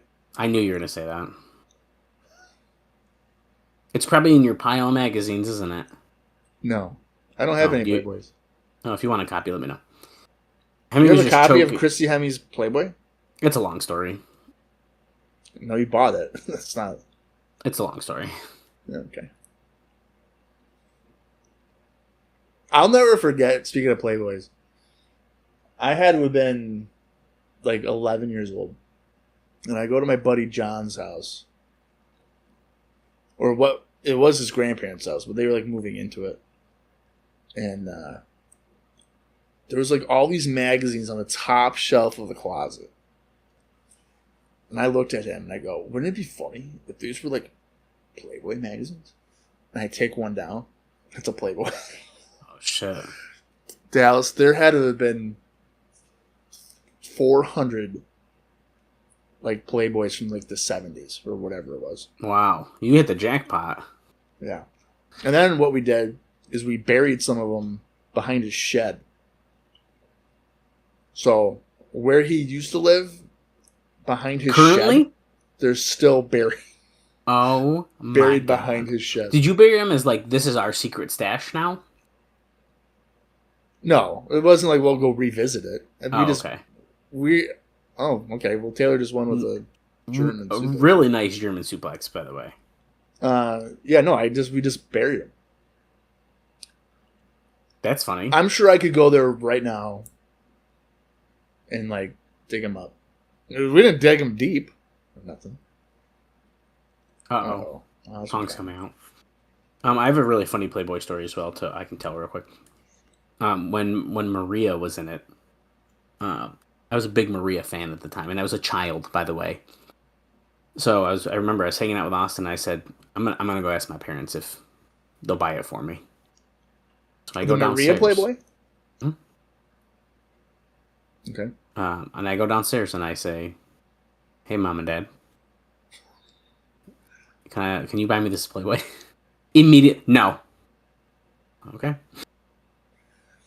See, now if I had done that, not necessarily the sign. Oh, okay. Tracy just got. She got the spinning back fist and then a choke slam by Kong. I mean, she just beat the shit out of her. If I had asked my dad if he could buy me a Playboy, I feel like he would have said, "Absolutely, son. I'm just glad you're straight." Oh my gosh. Not that there was ever a question that was gay, but being obsessed with pro wrestling. He comes home with the Shawn Michaels Playgirl instead. You like Shawn? Yeah, Dad, but not like that. Not like well, that. I remember. So I failed with the parents. So I reached out to one of my older cousins, and like they were like hesitant. I was like, just fucking do it. You just wanted it? Well, yeah, I just wanted it. I wanted to read the articles. Yeah, okay. I'll tell you right now, dude. Maria, when I went... Oh, here comes Gal. I feel like her sister's going to get beat up one of these weeks because they keep on showing her. Yeah. Oh. Breaker. Sling Blade. Sling Blade's not a common movie. Yeah? No, it's not. So Gal using it's kind of cool. Yeah. And like straight jacket neckbreaker, and holy shit, she just got shoved to the ground by Kong. Ran down. There's the sister. See, dude, she's gonna murder her. Something's gonna happen. What was I talking about? Something about Maria. Maria. So, and Kong just casually slams you now. When I went to my first ever WWE house show, August 2005, as Kong has a chair, and now Kim just drop kicked the chair into her face. And her sister's very happy. And whacks her over the head. Unprotected chair shot. Dude, the crowd's going nuts, though. We're reviving this Gal versus Kong feud, and it's still hot. It is. That's a go-to match. Anyway, the August 2005 house show, I think it was head with it. I saw Maria. Mind you, I'm in the $2 to $20 seats. And I go, that woman's gorgeous. You fell in love. I was like, oh my God. There's just no way. That's illegal. It's illegal to look this good. From that far distance, I was like, this is crazy. And then you're supposed to say it. And then I got up close. Nah. No. Then I saw her up close, and I was like, "Ah, you're still beautiful. It sucks. I hate you." Yeah. Why am I a loser? Why am I a loser? 4, 5, 6. She was also very nice when I met her at a 2CW show with the Kingdom. Just for the record. Dude, the King. Yeah, right. So I did see her up close, too, then. And she was still hot. Yeah. And she's very nice. I forgot about that. Bound for Glory, a little promo. Remember, everyone's dressed up like a mafia member. This is October 12th, live from Chicago. I still have more notes to talk about during the show. I thought I didn't have many, but I've kind of been delaying a lot of these. Oh, good. I'm trying to figure out. I think Maria was on that show. I think she might have been in the corner of Christy Hemme when she fought Victoria. That makes sense. I'll just note here that... What is this video? Is this Creed? Yeah, Consequences Creed rough cut here.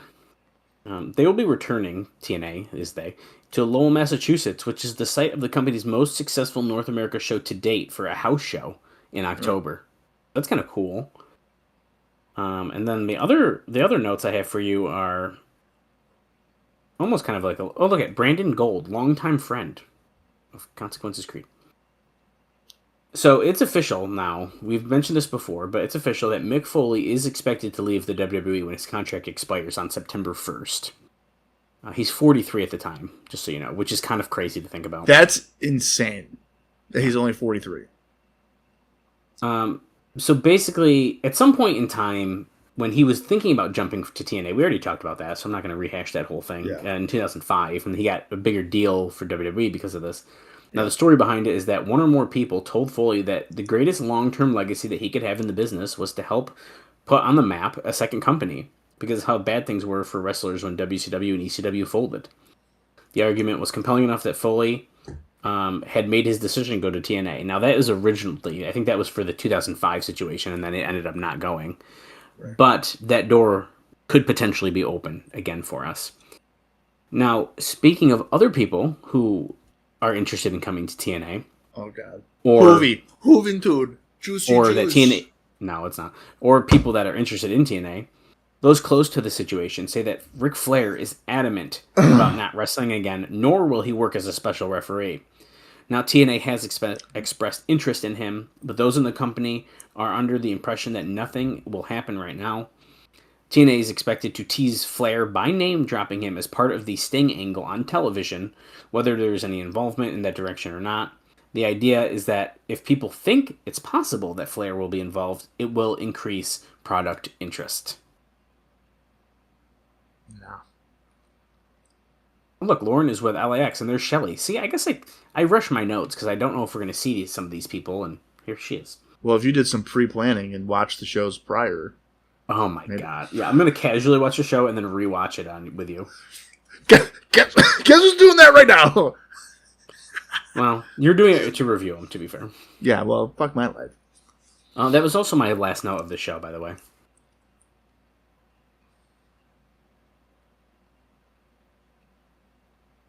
Oh yeah, I forgot we have this revenge match tonight. I'm talking about my brother, Homicide. I'm not talking about the belts. Oh, the bottle of the eye. Okay, I was sitting there going like, is he dead? But it's because he's blind. I'm going back to my roots, 5150 style. White boy, I'm treating you like the new guy on the block. This guy loves to reference raping men. Is that what he said? I'm going to treat you like a new guy on the block, and you're just going to take it? I think he was just talking about beating him up. Buddy. But you're referencing a different promo. No, he, in a PG sense, just said that you're gonna take it from me and enjoy it. I think he's gonna beat him up. I think he's talking about beating him up. You're gonna take the beating. You're trying to troll me so hard right now. I'm not. This is crazy. We already made our one rape thing on the show with Sheik Abdul Bashir. He already said it. We cannot say it again. Well, he didn't say it, but he was just saying, like, I'm going to treat you like the new guy on the block. Yeah, those new guys get beat up. With the penis in the butt. Hey, you don't know that's where it's going. That's all a joke. I'll never forget that promo, though, he did it. It was Jersey All Pro, and he just explicitly, I'm going to fuck your ass. It's like, dude, Hernandez, what are you doing? He made it clear. Oh no.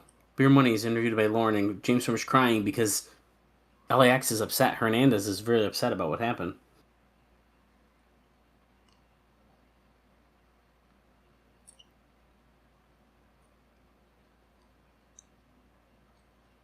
We're on top of the world.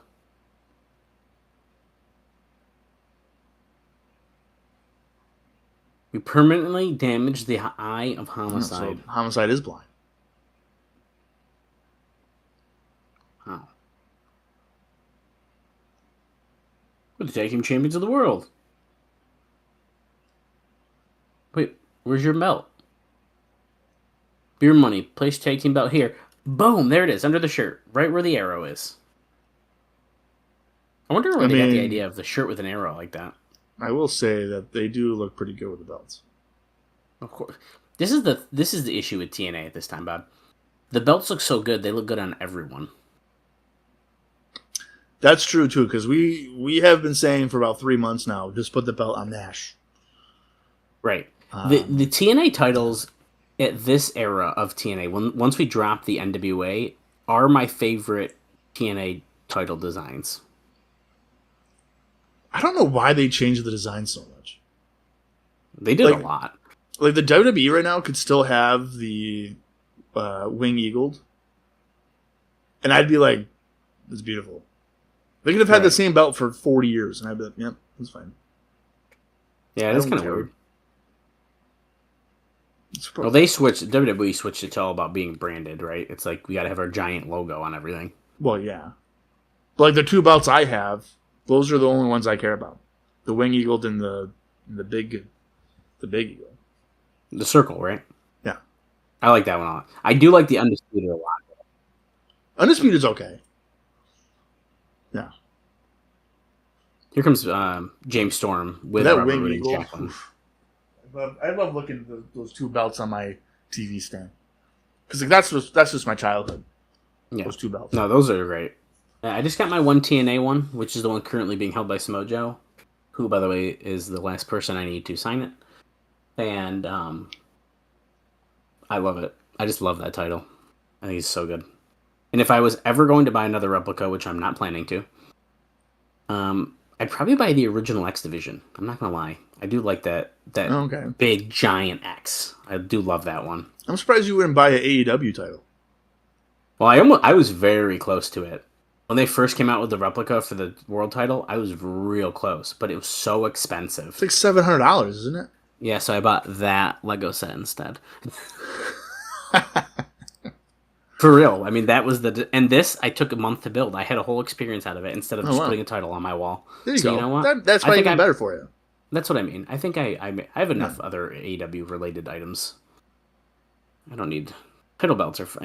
I'm never going to carry it to a show unless I need to get that signed. Right.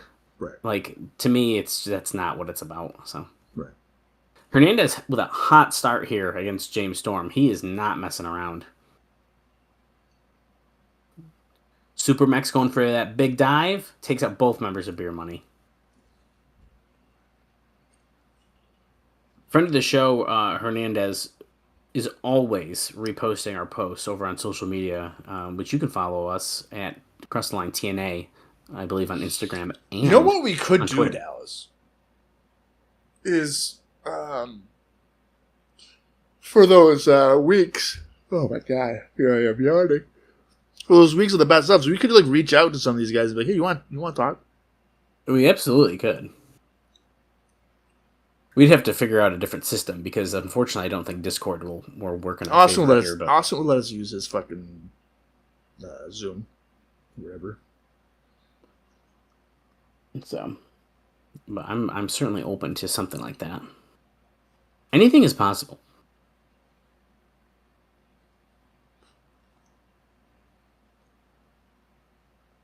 Double sledge across the lower back. James Storm coming off. A knee drop. The lateral press with a 2 count.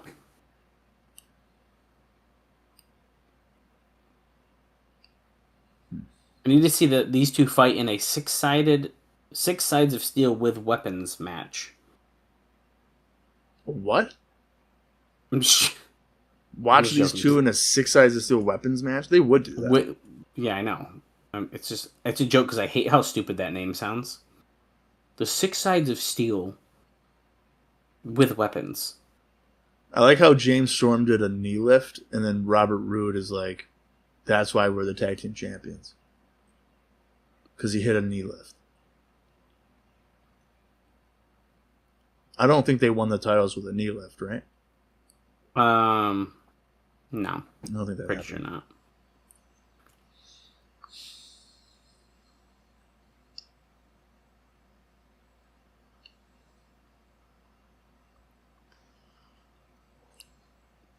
That move alone. Oh, you might be able to order the replay, but that move alone. Uh-oh, James Storm. Electric chair slam. Uh-oh, no. And down. Right on his ass. Oh, I also, I meant to send you a picture, but I made some chicken and I put garlic powder on it. I'm so proud of that.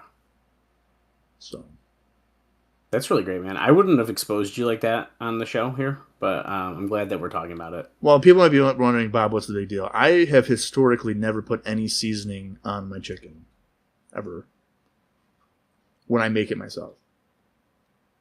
Well, and then, okay, this is what I don't get. Is Hernandez just had a huge back body drop here. You like crab legs? Is this real? Yeah. That just blew my mind. I never get crab. Ooh, nice half Nelson Zublex. Yeah, it was nice.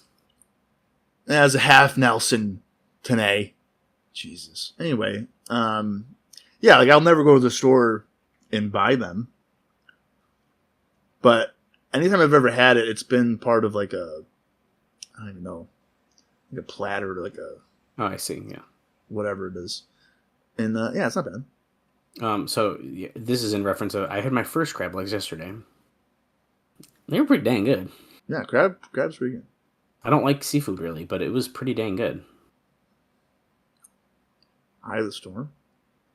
No, that was like the Hangman's Noose Neckbreaker he does. What is the Eye of the Storm? That's when he has him up in like the thing and he In spins you around. Yeah, yeah. Okay. You know what I really like is when I do AEW reviews, they have a website dedicated to like all their fucking moves. Really? Oh, dude.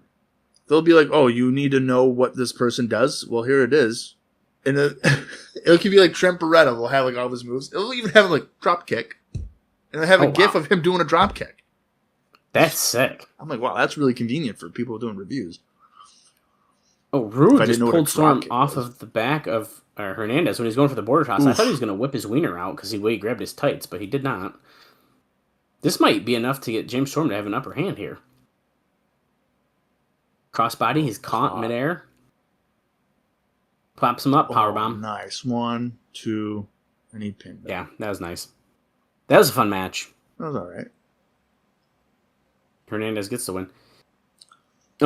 Sometimes when I can't remember the name of someone's finisher or to see if they have a name for it, I often go to Pro Wrestling Wiki. So that's one I will use too, but then I get confused by the description, and then I found I think what I'm referencing was a move with like Chris Statlander. Oh, okay. And I typed in the move into Google, and it popped me over to AEW's website, and it had the whole thing, and it visually is exactly what I wanted. It was on AEW's site. Yeah, but she calls it something different than what they said it was. So she must have changed it. Oh, fuck. Cornette's got to announce it.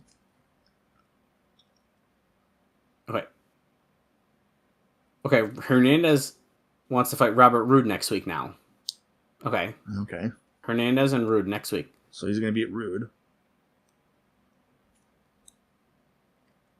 Gail Kim and Kong, knockout street fight? Oh, okay. Wow. I like that. That's pretty big.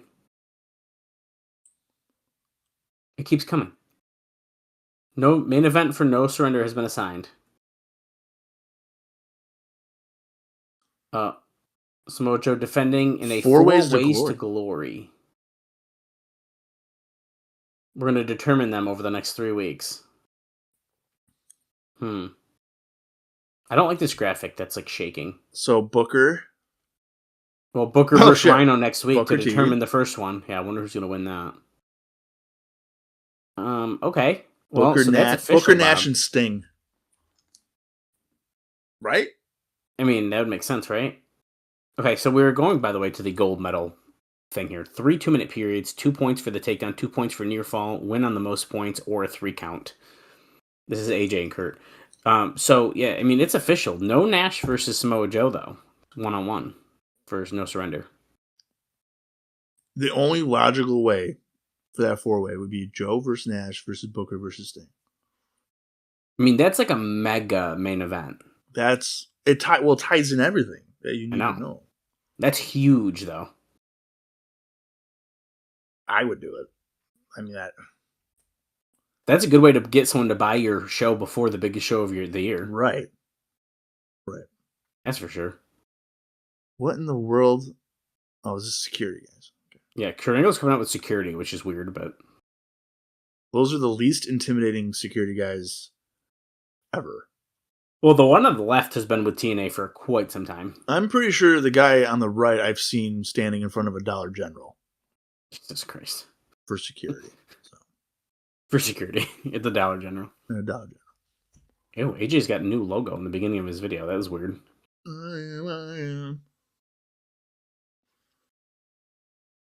TNA, they recently just on Impact in 2026 here, they showed like some celebrity that was there in the crowd, and then a fan like came up and was like standing with him, and they had a shirt on that said like "Titty Inspector," just right on screen, and it was it was so fucking funny, dude. I was dying. Oh, wait a minute! I saw that. Yeah, I mean it was all over Twitter, but it was really funny. You know, speaking of celebrities that have appeared in TNA, Perez Hilton has gone insane. I saw that, yeah. And it just took one TNA appearance. One TNA appearance. One TNA appearance, and everything just goes downhill. Okay, so as a reminder, this match in the ring, there is no ropes, no turnbuckles. Rudy Charles is the referee. The security is there to watch the gold medals. There was a match. It's far after this one, but it was like, I think it was like Johnny Gargano against John Davis, and it was a no rope match, and I've always wanted to watch it. And I've never seen it because it was like, I think it was like Dragon Gate or something. I'm gonna look it up. Johnny Gargano. It's gonna take me forever to find out what show it was on. Career. Okay, remember, 2-minute round has started. AJ and Kurt. Dragon Gate? Okay, I don't like this, Bob. I don't like wrestling like this where it's okay. Took him down, break it up. I don't like this stuff either. That's why I'm like looking to see another match that.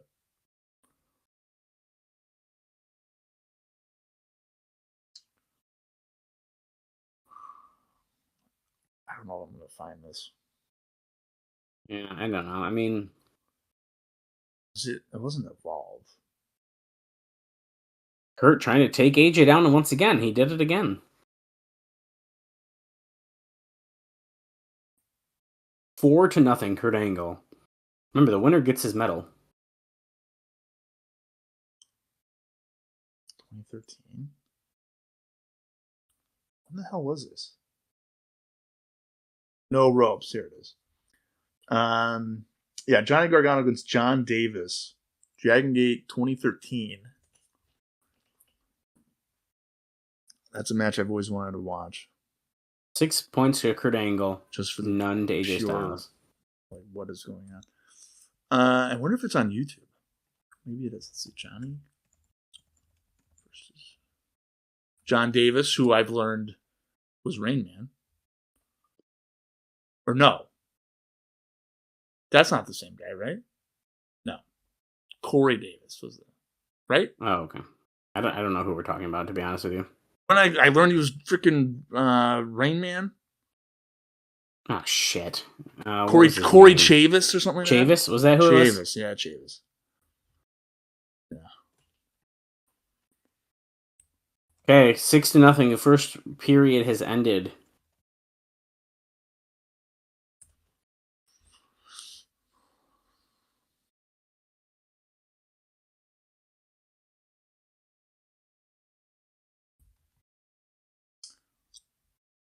This is ridiculous.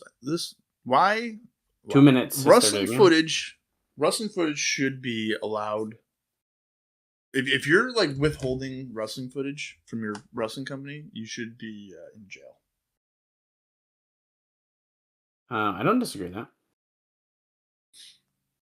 That's what I think. Prison sentences. Is AJ going to be able to take down Kurt Angle here? I don't know. I'm going to say maybe once. Oh, going for the pin. No. Remember, you can pin in this. But he gets 2 points for the takedown.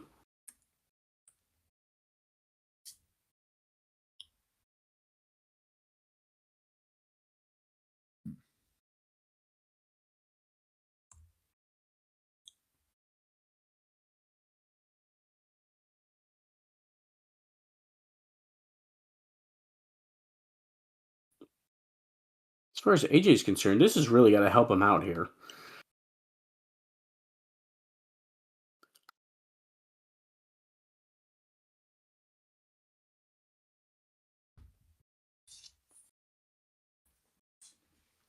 A single mistake by Kurt can open the door here.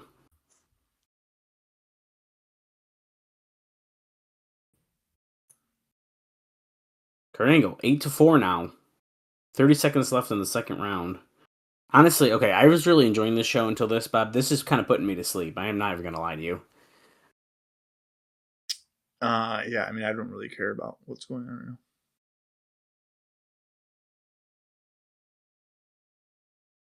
But this is really, I mean, this is our last segment of the show. We only have 4 minutes remaining in the show. 4 minutes and like 18 seconds, but... 4 points for what? How do you get 4 points? 8-8. I think we're cheating the system a little bit. I thought it was 2 points for a takedown. What a cheater.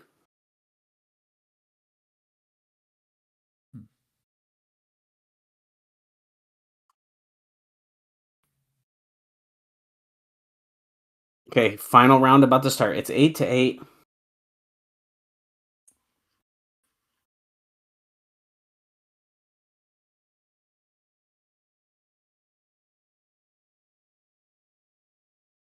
If AJ beats a guy who won a gold medal with a broken freaking neck. Well, he's injured right now, too. We got to keep that in mind. AJ nearly took him out. I don't think that matters because Kurt Angle won with a broken freaking neck against a guy that was arguably better than him. Yes, but, you know. Amateur wrestling. Wait, cheap shot. The referee was distracted there. That counts. Kurt Angle has received 2 points.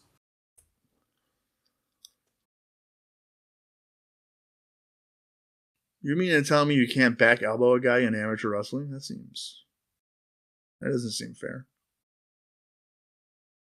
10-8 Kurt with 1:05 in this challenge.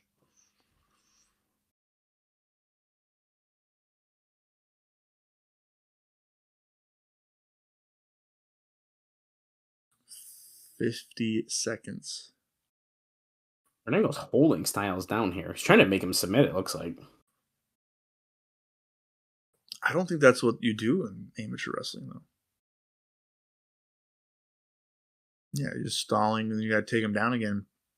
Pin him. Oh. Of course, we did a ref bump. Why wouldn't we have a ref bump? It's Rudy Charles. Unbelievable.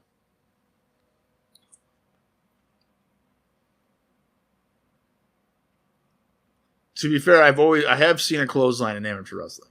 So really? Now, yeah, well, it was one of the competitors doing it to the referee because they were unhappy, but it's allowed. That's awesome. The lights are out and Sting's music is hit.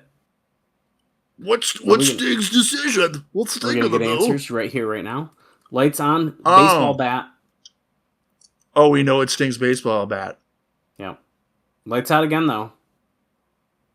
This is my god! Is that Jarrett's music? Stupid. Is Jarrett here in the impact zone? No.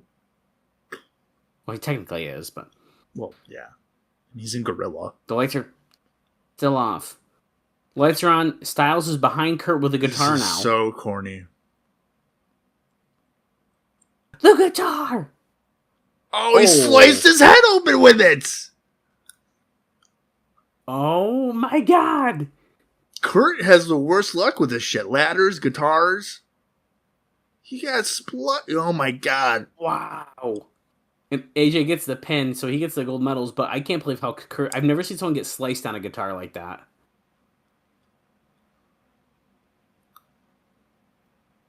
What a nice visual, though. Wow. The mystery of the guitar continues. Whose guitar is it? I love how AJ's acting as if he actually has won a gold medal. I mean, he's just stealing his gold medal. He won it. I don't think that's how that works.